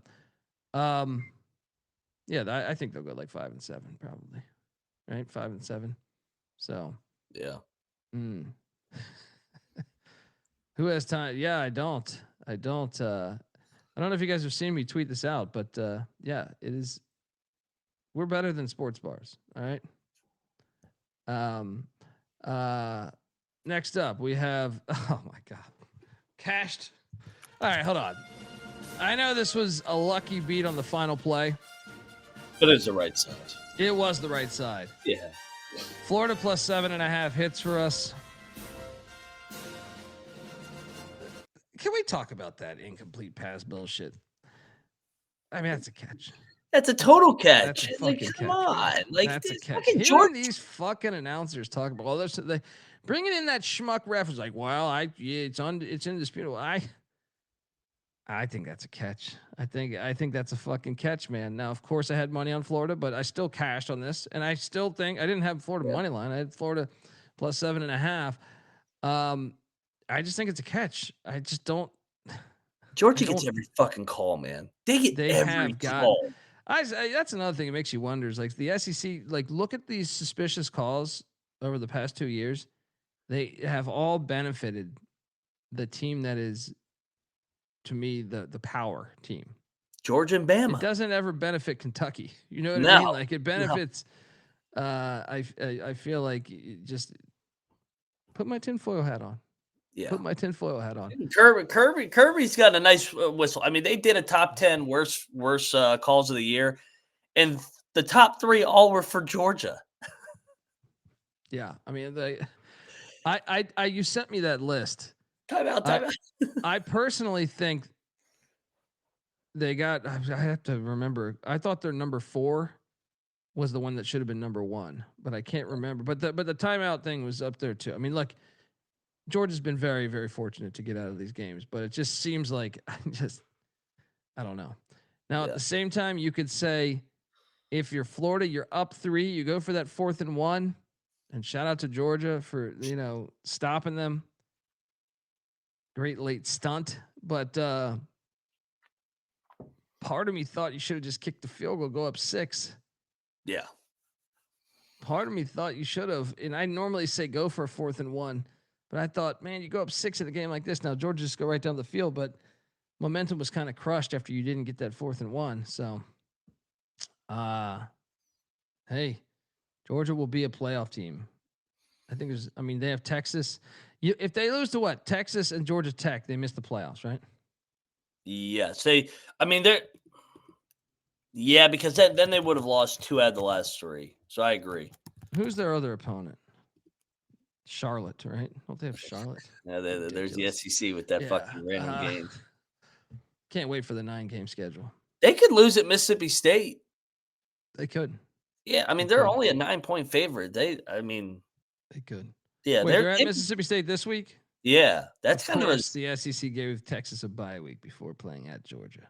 Yeah, of course, dude. That's a tricky spot coming off Florida and Texas on deck. Yeah, seriously, dude. Fucking SEC kisses Texas's ass, man.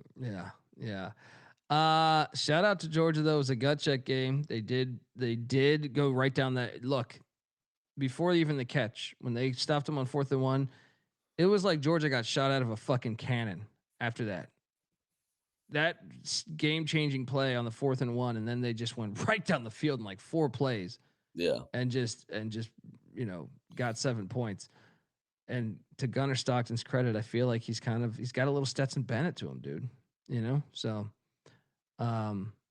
yeah.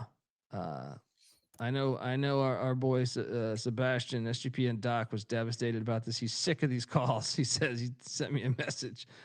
He was at the bars. I'm so sick of calls going in Georgia's favor. But I think he's got a point. Next up. Hilarious game. This was a hilarious game. That line is right. I guess, hang on. I guess we're not doing our due diligence here. What is Georgia's final record, Mac? 10-2. They'll lose one of these games, and they'll be in the playoff. Okay, now let's look at Florida. They're now 3-5. Can they still make a bowl? They're at Kentucky, at Ole Miss, home to Tennessee, home to Florida State. They could. I mean, they played well yesterday. They played well enough to win. Yeah. That beat Kentucky, lose Ole Miss, beat Tennessee, beat Florida State. They could. Yeah. Still hope there for a bowl game. Next up, yes, Michigan State, Minnesota. I watched this entire game. I did not think I was going to. Hilarious game. I was kind of waiting. This game was fun. Both teams actually surprising. Michigan State had almost 500 yards of offense and lost the game. That's hard to do. But they're especially when they held Minnesota to 300. Bet Detective beat you in a battle here, didn't he? No, I took Sparty plus 3.5. Oh, that's right. It was 3.5. Why did I think it was 2.5? Yeah. How about PJ Fleck? As I just mentioned with them talking, they're bowling already. They have the 123rd offense in America. That is a bottom 14 offense, bottom 13 offense. Yeah. And they are 6-3. 6-3. He was going wild in the locker room. Remaining schedule at Oregon, at Northwestern, home to Wisconsin. If they could pull off an upset at Oregon, which they won't, they could be in the playoff mix then, right? Yeah, theoretically, but they're gonna get Oregon. Michigan State, we got to talk about Jonathan Smith. He's got Magic Johnson tweeting shit about him. They are home to Penn State next week, then at Iowa, then home to Maryland. They are not bowling. They are at best 5-7. Yeah, they've covered 3 in a row. They've covered 3 in a row. They're not playing horrible. They just can't get over the hump. Yeah.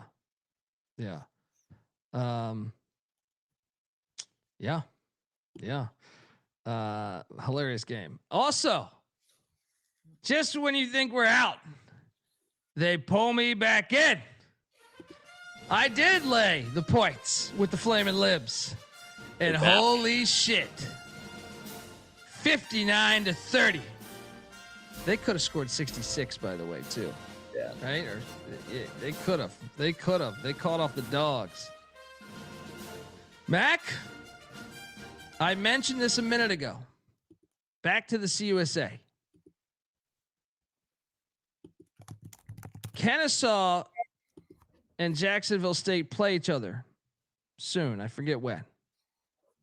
The Flamin' Libs have one loss in conference. They're 3-1. That was to Jacksonville State.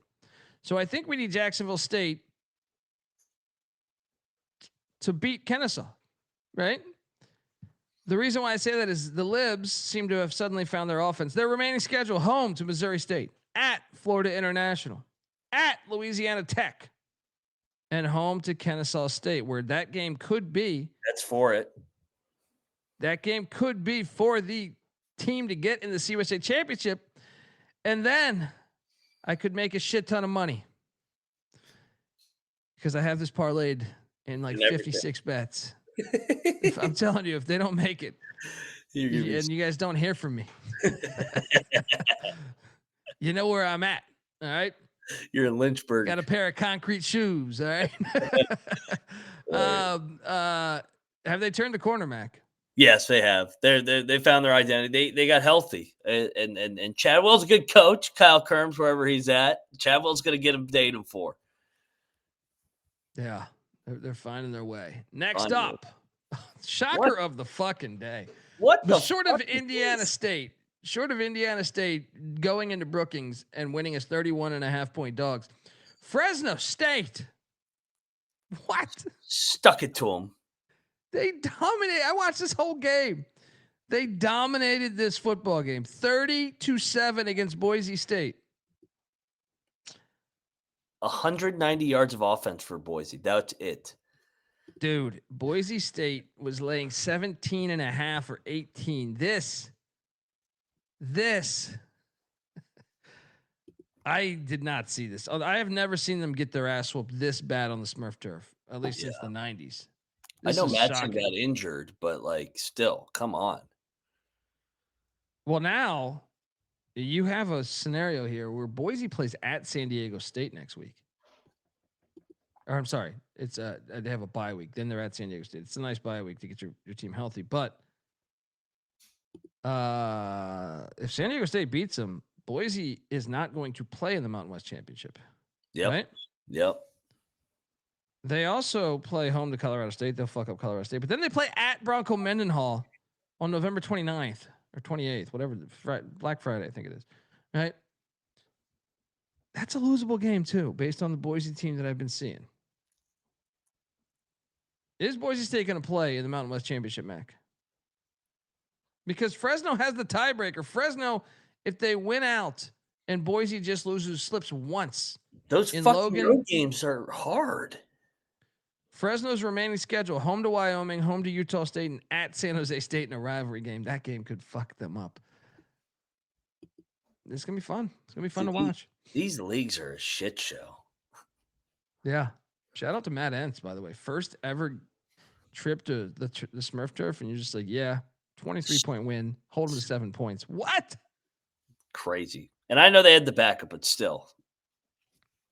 What's the diagnosis with that injury, by the way? I haven't seen anything. I was just looking that up. Interesting. Shocker. That one I did not think. 7 points on the Smurf turf. Fucking impressive. Next up, Old Dominion.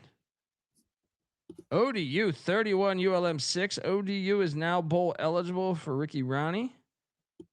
Shout out to that. There's a good chance they could go 9-3.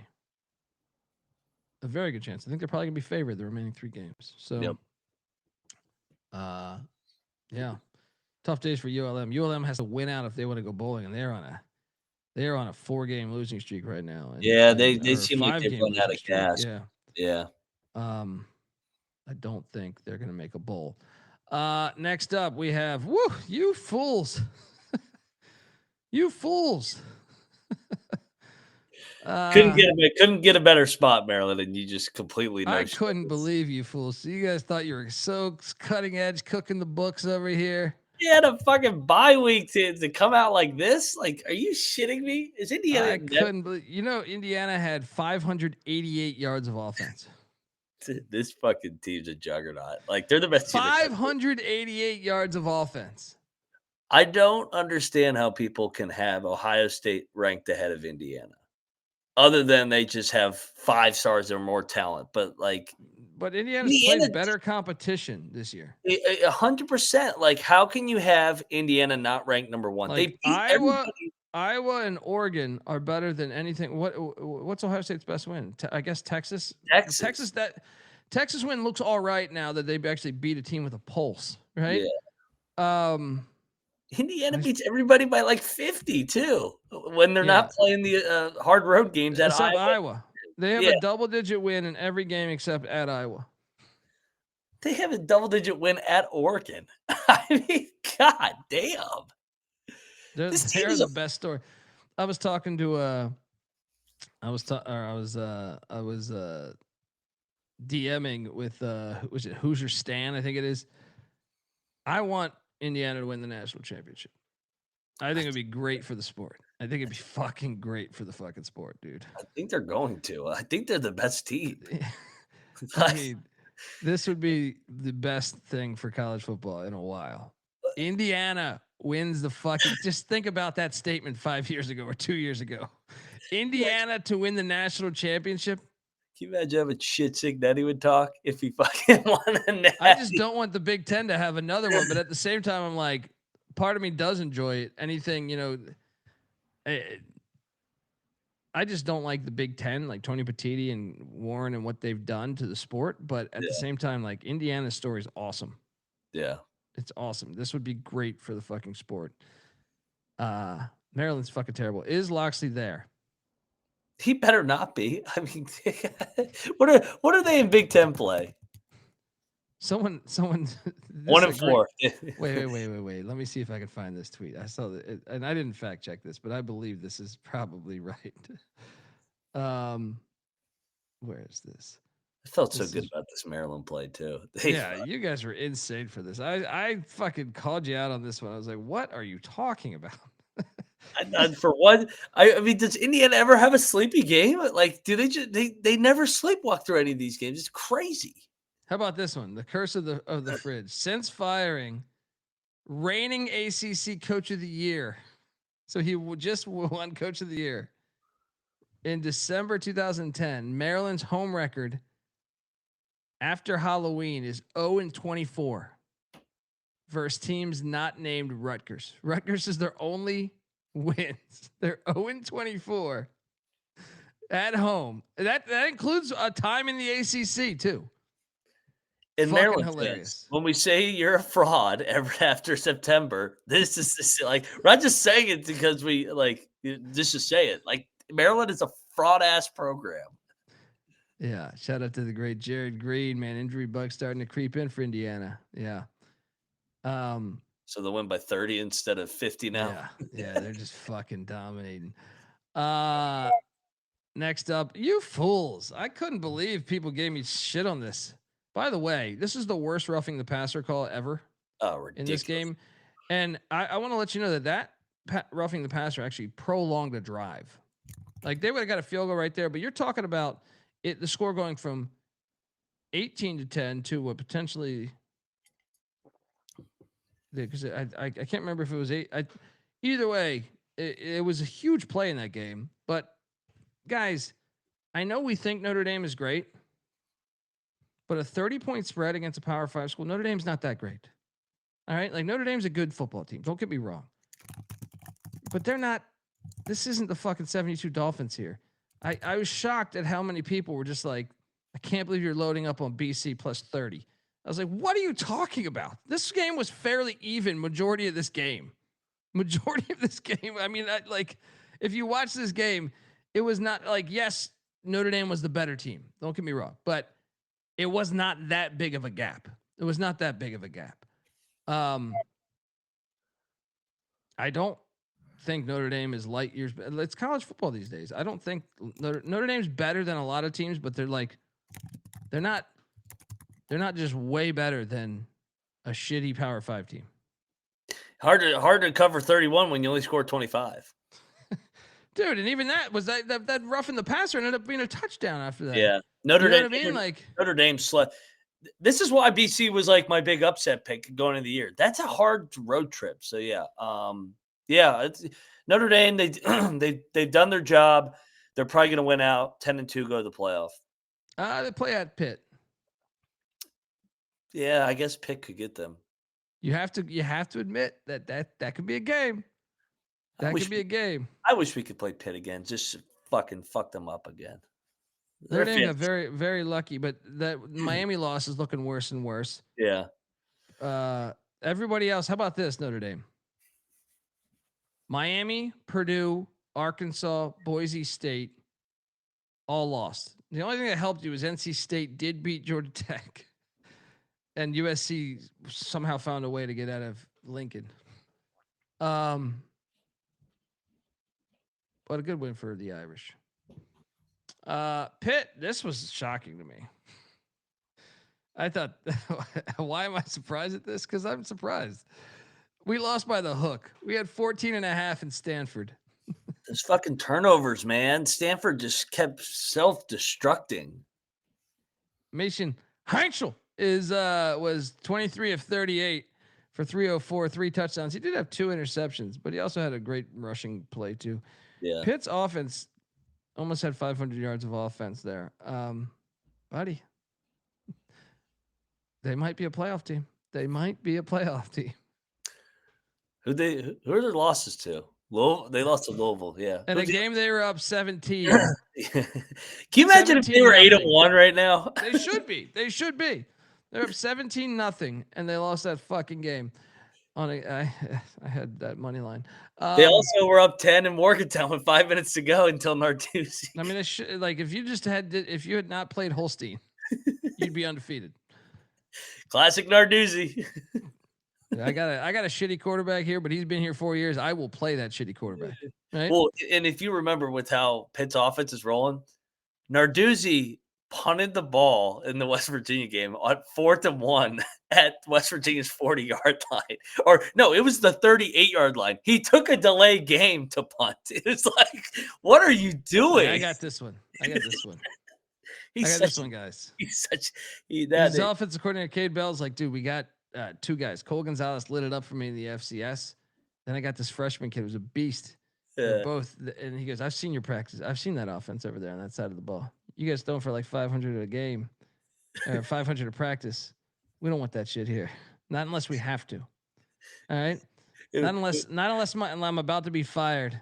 Well, he was about to be fired. And he said, you know what, Cade, try that foo-foo shit over here. Bring it. I gotta sit my boy Holstein. Nothing beats the field goal against Toledo in the bowl game last year in double overtime. He elects to kick the field goal to tie it, to force it to triple overtime so he can go in a 2-point conversion off. I'm like, you're electing to do a 2-point conversion off from the 3-yard line. He's like, I got faith in my defense. We've been putting the kibosh in these 2-point conversions in practice all year. Rather than just go for the win at the 1-yard line. I was like, you are such a dumbass, Narduzzi. Yeah, that's why I can't celebrate yet, but we're there in a good spot. Folks, want to tell you the college football experience is brought to you by Underdog Fantasy. Underdog's your home for pick-up entries where you can win up to 500 times the amount of money you enter. Underdog's also got a brand new offer for new customers. Play $5, get $100 in bonus funds when you sign up with our promo code. That is TCESGPN. And we're also brought to you by Rhythm. Rhythm is crushing it in college football, NFL, and NBA, and you better believe college hoops is right around the corner. Rhythm's also giving away weekly cash prizes just for tracking your bets in the app. Track 5 bets of the same type from any model that you build, and you could win $1,000. Use that promo code SGPN25 when you download the Rhythm app for 25% off your first month. Download Rhythm. Use that promo code SGPN25. All right. Next up. Oh, this is the worst beat of the day. Fucking Cal. No, did you see this shit? Yes. Fucking 30 seconds left of pick 6. We had this covered, dude. This was in our contest, dude. This is fucking brutal. This was absolutely fucking brutal. I'm not even saying Cal should have won the game, but they were covering the fucking 5.5 with 30 seconds left. They throw a pick 6. The guy returns it for a touchdown too. I thought he was going to go down to like the 5 or the 2, like lay down there, end the game. No. God, this is a bad beat, man. Shout out to these Wahoos though, man. Your thoughts on this one? They're still undefeated in conference play. This is a magical year. 8-1. Then they got Wake next week. They should win that 9-1. They're going to win 10 games. It's going to be great, dude. And they're getting, they got a bigger donation. They got like a few different people have stepped forward with money, like in the past 2 weeks. Oh yeah, their fan base is starting to get unrealistic. They how those fucking private. This is great to watch though, because Virginia should be caring about football, man. Yeah, they got their fan base is so delusional. Like I live in an area where there's a lot of Virginia fans, and they're like, "Oh, we should fire the OC." I go, "You guys have the best offense that you've had in like 40 years. You're doing a great job." Yeah, they're so entitled. They just think they know it all. It's like, God, why is Virginia good? That pick 6 was just so fucking brutal. Yeah. Also lost money on this game. Shout out to Jeff Lebby getting his first ever SEC win. Let me just. Arkansas had a what was it? It was a 14-point lead in the fourth quarter and lost. Perfect. 14-point lead in the fourth quarter. I'm sitting there tap dancing over here. You know, they can't get out of their own way. Road Rash Face is done. in Fayetteville. Yeah. No, there will be no repeat. That sucks. The world was perfect for a second. Yeah, Mississippi State 1 win away from a bowl, Mac. Home to Georgia, at Mizzou, home to Ole Miss in the Egg Bowl. Did they have a chance to do the funniest thing? They could spoil Lane Kiffin's playoff. Yeah. Shout out to Mississippi State. Nice win. Oh, yeah. Next up, okay, we don't need to talk about this one. I mean, is this program ever gonna what happened? Kansas actually moves covered, to 5 though. wins. They're 1 win away from a bowl. They got to find a way to win either in Tucson or in Ames or home against Utah. Man, terrible game. Next up, this game was awesome, by the way. This game, if you didn't have this one on, you're not living right. This game was a back and forth affair. CMU was up majority of this game, Mac, and Western down the stretch scores 10 in the fourth to get the dub, to get the cannon, to stay in Kalamazoo, or I guess to come back to Kalamazoo. Well, I covered here on Central.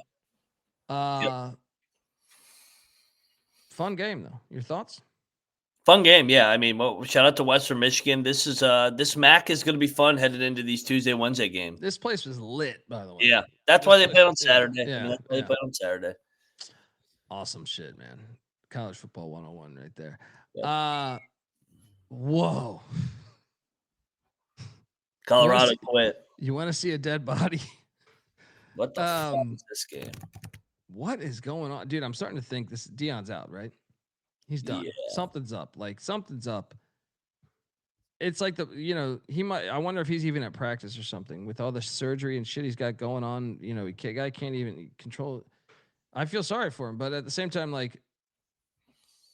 something's not right in Colorado right now. I know he had cancer all off season, and then he had to get some emergency surgery 2 weeks ago. But I think he's going to retire at the end of the year. It just seems something seems weird. They've given up 105 points in 2 games. And that was coming out of a bye. Yeah. I'm pretty confident West Virginia is going to blow them out next weekend too. I'm pretty confident too, but I think Deion might retire. Am I crazy here? Deion might not make the flight next week. Yeah, I think you're onto something. His health is not good, and they. Well, and if I'm him, as much as this, if I'm him, it's. Why do you want to embarrass yourself if you're battling all these things that are really fucking serious? Yeah. Why do you want you don't have football coaches, man? You normally got to be grinding your ass off. Yeah. And I'm not even blaming them. To me, you're battling cancer. You're having emergency surgery on your fucking blood clots. You can't be grinding like the other coaches have to be grinding right now. So you're at a competitive disadvantage. And his sons aren't there anymore too. I mean, that's another thing. So yeah. I mean, I think he retires and then he just goes and be's a dad. Yeah. I mean, he can get back into the media. He was good in the media before he got into coaching. Yeah. But he ain't in it right now. Out, man. Yeah. The way they're getting beat. They're going to lose out, dude. Yeah. They're going to go 3-9. Yeah. Unbelievable. Because what's crazy is beginning of the year, even though they lost those games, they looked decent against Georgia Tech and Houston and BYU. They looked decent. Yeah. Maybe not the Houston game, more like the BYU TCU. That's the one. TCU, BYU, and Georgia Tech. They looked like they could go toe for toe, and it was just they barely lost those games. You know what I mean? Yeah. I thought they played better than TCU, to tell you the truth. And in that game, I thought they were better than TCU. But man, I don't know what the fuck happened. It's that's why I'm wondering how much is he even involved with the practices, and then is that having an effect on the roster? I think you're right. And on the other side, Arizona, I mean, 5-3? They should be able to get to a bowl in Brennan's second year. And let him keep building this thing. Brennan, people had him on the hot seat. Now he's got to make sure he gets to a bowl here. They're home to Kansas, at Cincy, home to Baylor, at Arizona State. You could lose all 4 of those. Mm-hmm. They just need one. Just need one. Get to a bowl game. Build on this year. And I think he's a good football coach, man. Yeah. So shout out to Brent Brennan. Shout out to Lane Train. I lost money here. I took the points. 30-14. They opened it up late with that big touchdown. Trinidad Chambliss didn't have the greatest game, but Keelan Lacey had like 180 yards rushing. I played him in DFS. So check out me and Rob Donaldson's DFS show because I smashed that. I did go back. I was having a few drinks last night, sitting back. And I remember our South Carolina preview, Mac. And we got a lot of hate. I went back and commented on each one. How's your season going? I could look, sometimes I'll let that shit go. But the amount of hate that we got specifically on that episode when I locked up the under, right? Dude, we had comments saying they're going to win 10 games this year. They're going to lose 10 almost. I think one guy even said 11-1. Right? They're 3-6. So I went back and I just we'll see. We're probably gonna get some strong hate back soon. But I wasn't the bigger man here. I was having some cocktails. Said fuck these fucking lunatics. I'm gonna go talk shit to all of them. Yeah, they're done.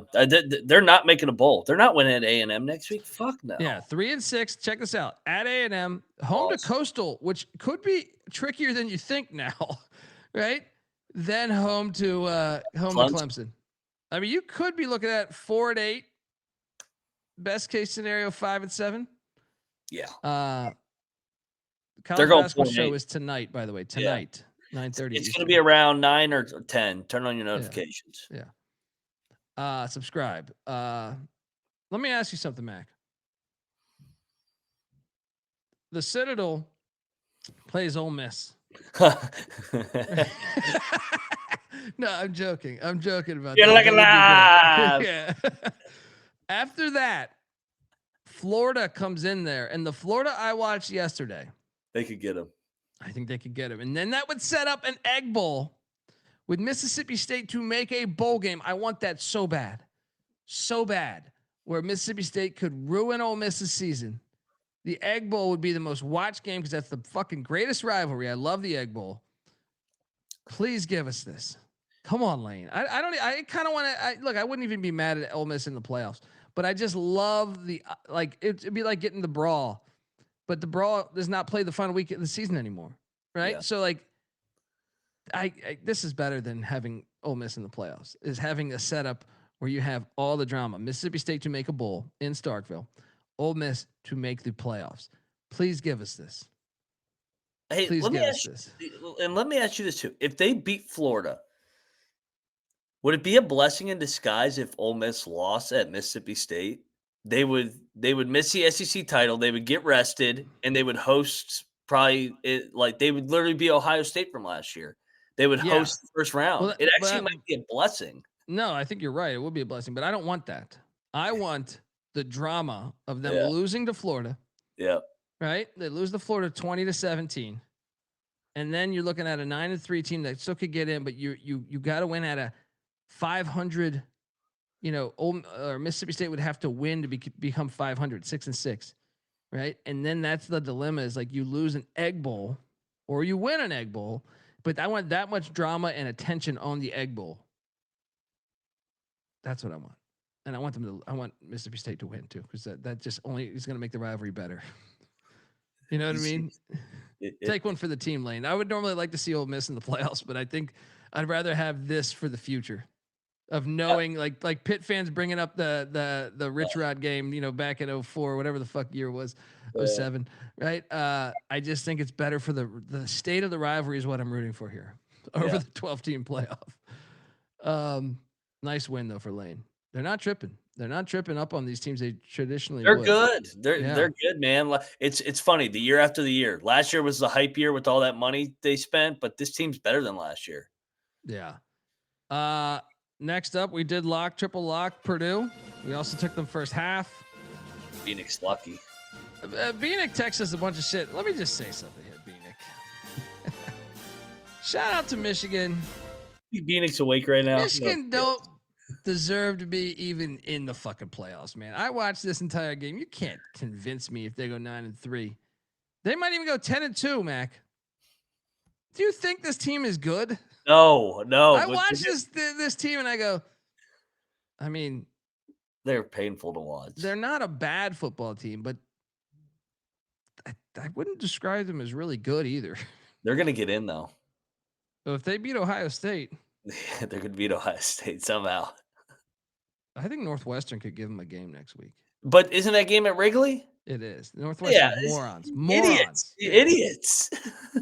I mean, look at this schedule. Their best win is fucking New Mexico.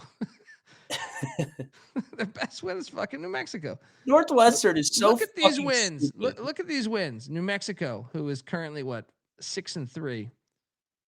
Central Michigan, they did destroy them. They are 5-4. Nebraska, who's 6-3, but a phony 6-3. Yeah. Wisconsin, 2-6. The Washington one's pretty good too. That's actually their best win. Washington. Then Michigan State 3-6. Purdue 2-7. I mean, this is a fucking great schedule. Michigan gonna get in as like a 10 or 11 seed, and we're gonna fade the shit out of them. Go when they hit the road. Underwood hit the road in a playoff game. I watch this team. They don't belong in the college football playoffs, dude. I know. You're gonna get in though. Tell me that this team there's breaks that I don't like. How that you know what they need to do. We need to push for this. They need to release the conference schedules 5 years in advance. And that can save the corruption. Because the corruption is these schedules are not equal. Like they give them the way they space out their tough games, the way there's hardly ever two tough games back to back. I just feel like we need to release schedules 5 years in advance just to, and I want to see, there's just, you saw it with Texas getting the bye week here. After that, there's certain things that I just believe the blue blood schools get the benefit of. Get all the breaks. Yeah. So, anyway, shout out to Michigan. They did make the plays down the stretch, but man, I don't know how good this fucking team is. To think that I just don't think I don't value Nebraska as a good football team. I know that Nebraska says 6-3. I think Nebraska in reality is like a 6-6 team. Yeah, they suck. I think Duke is. I would lay 10 with Duke against Nebraska. Is Big Ten 7, 6.5, 6.5? Is the Big Ten even good? Well, at the top, it's very good. But after Ohio State, Iowa. I think Iowa is actually good. You got Oregon, Ohio State. Oregon, I still don't even know. I feel like, but I think they're probably really good, right? But Indiana, Oregon, Ohio State. I think Iowa is in that mix of I trust them to be good. I think they're a good football team. After that, it's terrible. It's just boring ass. There's football. So many shitty teams in the fucking conference. I did get into it with the SEC guys because the SEC guys were arguing our conference is so strong. This is why you're seeing Kentucky, push Texas to overtime and stuff. And I go, well, what about Purdue pushing Michigan, or what about West Virginia beating Houston, or what about NC State beating Georgia Tech? Yeah, right. They only want to use it for your narrative, but at the same time, there is a lot of dead weight in the Big Ten. When you think about UCLA, Michigan State, Purdue, those are pretty shitty teams. Yep. But hey, Michigan, there's a path. Wyoming, first half money line play here did not hit.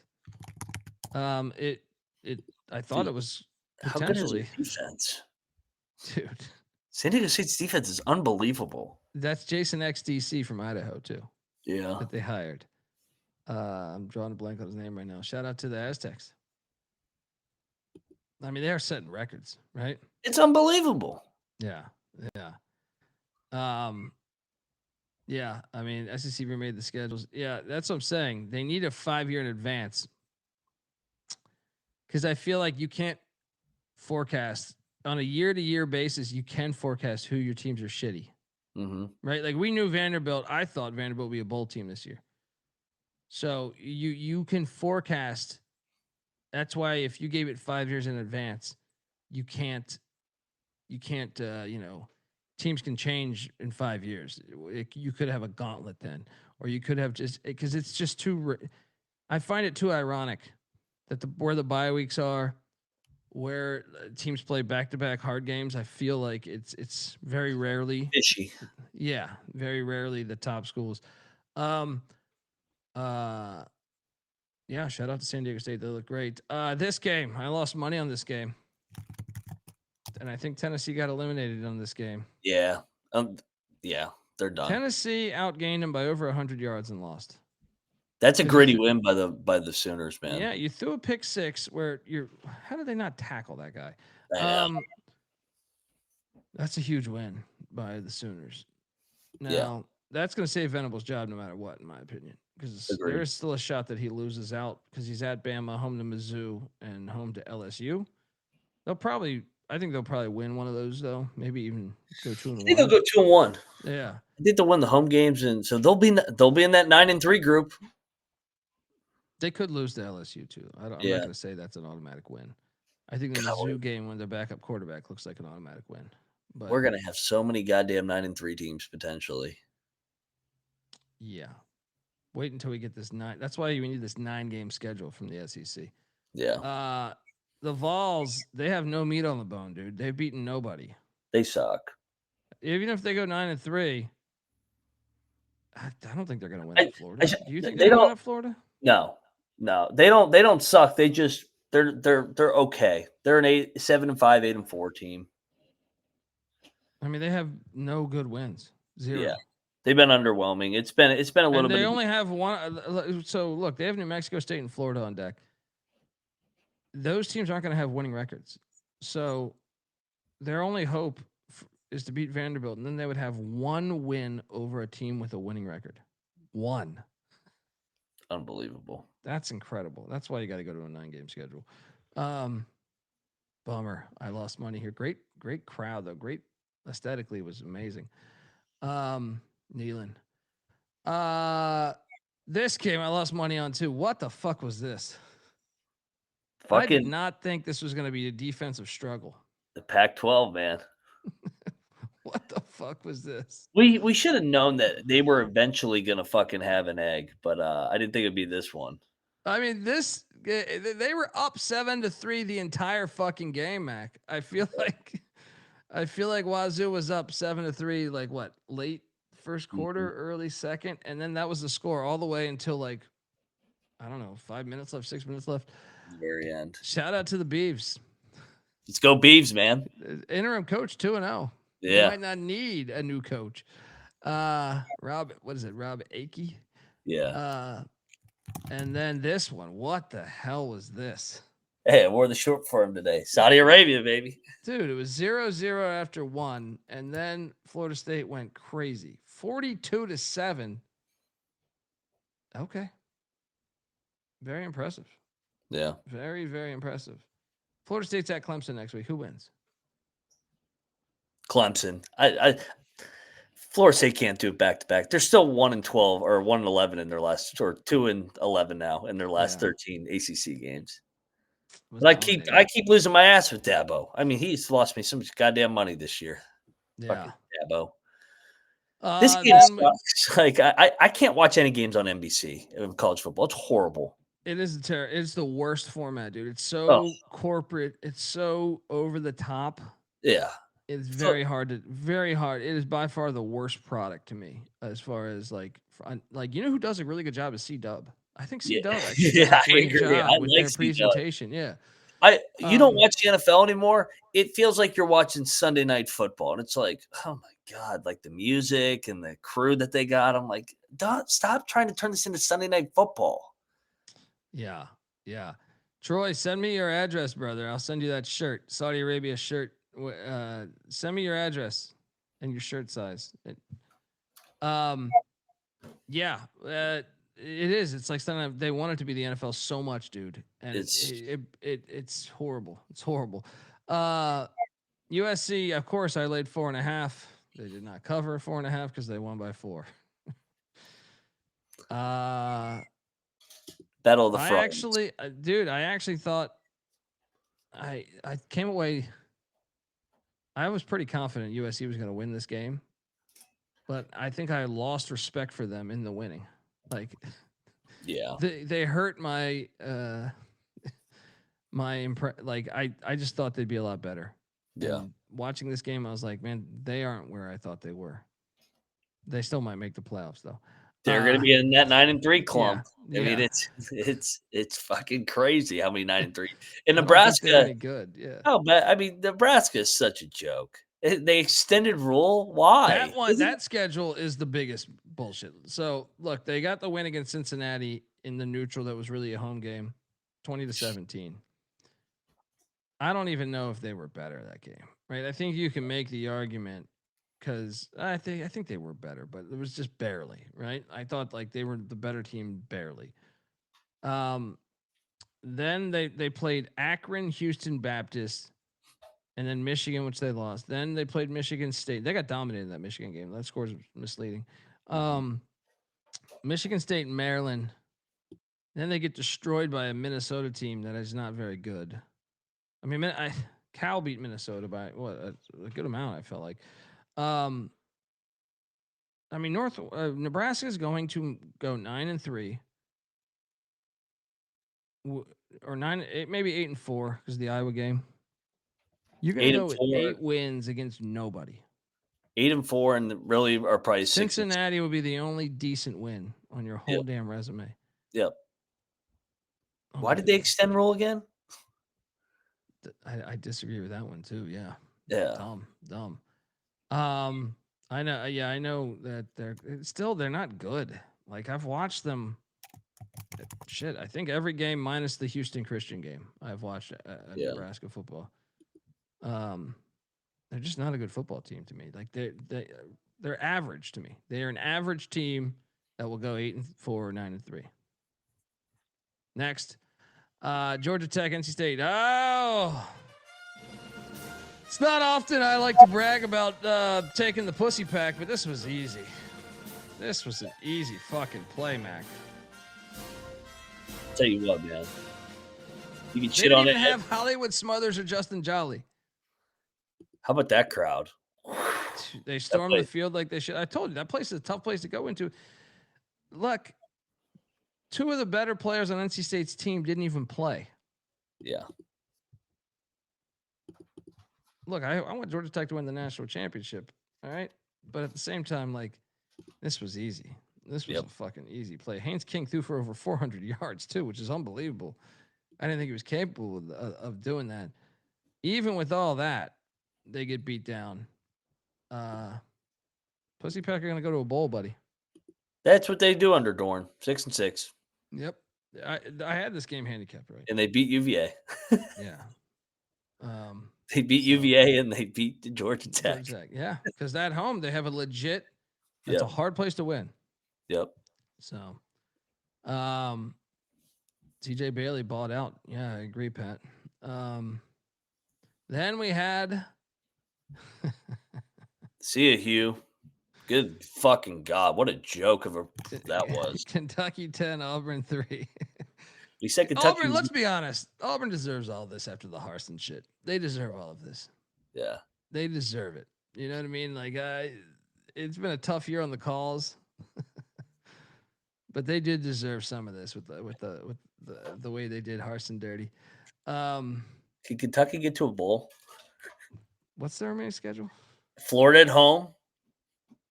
That I actually think they'll win that. Tennessee Tech off of the yeah. Tennessee Tech's actually really good, but I think then at Vandy and at Louisville.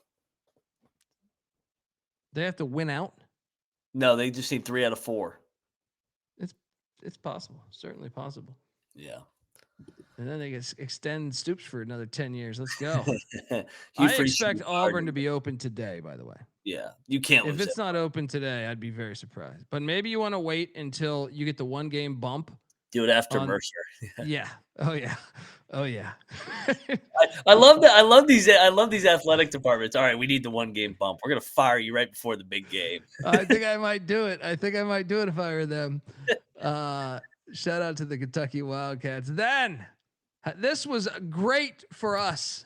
Great for us as Arkansas State goes into Troy, Alabama and gets the best of the Trojans. Arkansas State's actually they've kind of figured some stuff out here. Yeah. They've won like 4 or 5 in a row, I feel like, but big time win there as they go to 5-4. They host Southern Miss on Saturday. Huge game for us. Huge fucking game for us. We needed Troy to lose though. So it was great both ways here. Yeah. Sunbelt right now, Southern Miss JMU is right now it's Southern Miss JMU, but Arkansas State, Troy, Coastal knocking on the door. And then I cashed on this one finally. Utah. I mean, just a bloodbath. 45-14. Dude, here's my point though: is if Utah played Michigan, I feel pretty fucking confident that Utah would win that game. I think Utah's I'm with you. I think Utah's a top 10 team. They had that bad game against Tech where Dampier was injured and they just turned it over. Like and if Utah played Nebraska, I would lay a good number. Yeah. And dude, them in that building, good luck to anybody beating them at night there. Yeah. In prime time. We cashed there and then we cashed this. San Jose, baby. Let's go. And let me paint you a picture of why we're not dead yet. Ain't dead yet, baby. Home to Air Force. Dangerous game, actually, the more I think about it. At Nevada. Dangerous game, the more I think about it. At San Diego State. Dangerous game, the more I think about it. And home to Fresno State. Rivalry game. We're still alive, though. We are alive. This is a huge win for that. So, Danny Scudero, by the way, good Lord. I know Rob Donaldson was texting me. This motherfucker is... Who's got money in San Jose? Keep Danny Scudero in San Jose. I got a feeling he's USC's next slot receiver. Yeah. Dude, have you looked at this guy's stat line? Oh, he fucking lit it up. So, okay. Let me give you a stat line for the season so far.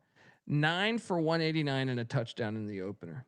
Then against Texas, he was knocked out of the game in the second quarter. 7 for 66 in the second quarter. Then against Idaho, 6 for 130. Then against Stanford, 11 for 132, 2 touchdowns. Then against New Mexico, 7 for 151 and a touchdown. Then against Wyoming, 10 for 180 and 4 touchdowns. Right?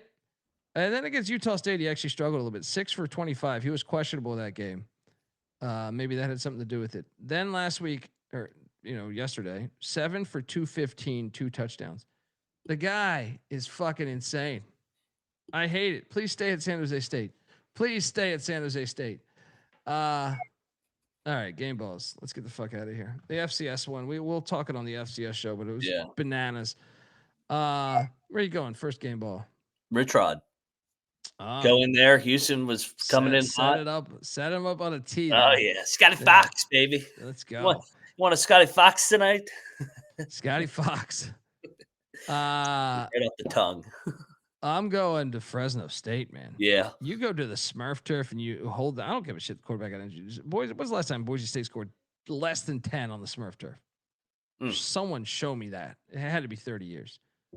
28 years or something when they were like first coming up to the FBS. Where are you going game ball to? NC State. Place was lit. They got it done. Georgia Tech finally goes down. Yeah. I will go to the Oklahoma Sooners. I thought you guys were dead. Gutsy win. And now you're very much alive for the playoffs. I thought your season was done. You got a shot. Game ball to the Sooners. Where are you going next? SMU, baby. Down goes EU. They waited a long time to play them at that field. Oh yeah. Great call there with SMU getting that win. And the final one, I don't want to do it. I feel like my Pirates should, or Duke. But you know what? I'll give it to the Texas Longhorns. You dominated that football game. You dominated that football game. That score is deceiving. Although, if you had got that, if Vandy had got that onside kick, you might have either been playing in overtime or lost. But you still, that game, I could not believe that was the tone of the game. Like second play of the game, 80-yard touchdown. Then like with first minute of the game, I feel like it was 10-0. They got out. I did not think that was possible. I didn't think it was possible. So give me a game ball to the Longhorns for grabbing a top 10 win. I almost gave one to New Mexico there too. We probably should have given away a couple more, but anyway. Moneyline Max on Twitter at Moneyline_Mac. I'm on Twitter at TheColbyD. The College Football Experience is on Twitter at TCE on SGPN. YouTube.com/The College Experience. Hit that like and subscribe button. 9:30 tonight. We are back talking college hoops, and tomorrow I will be live in Rock Hill, South Carolina, watching college hoops at 8 fucking a.m. Subscribe, folks, on iTunes, Spotify. Check out the College Basketball Experience as well, but you're on the right YouTube feed right now. Tonight, 9:30. See you there. This is the College Football Experience. You better start thinking about yours. And we out of here.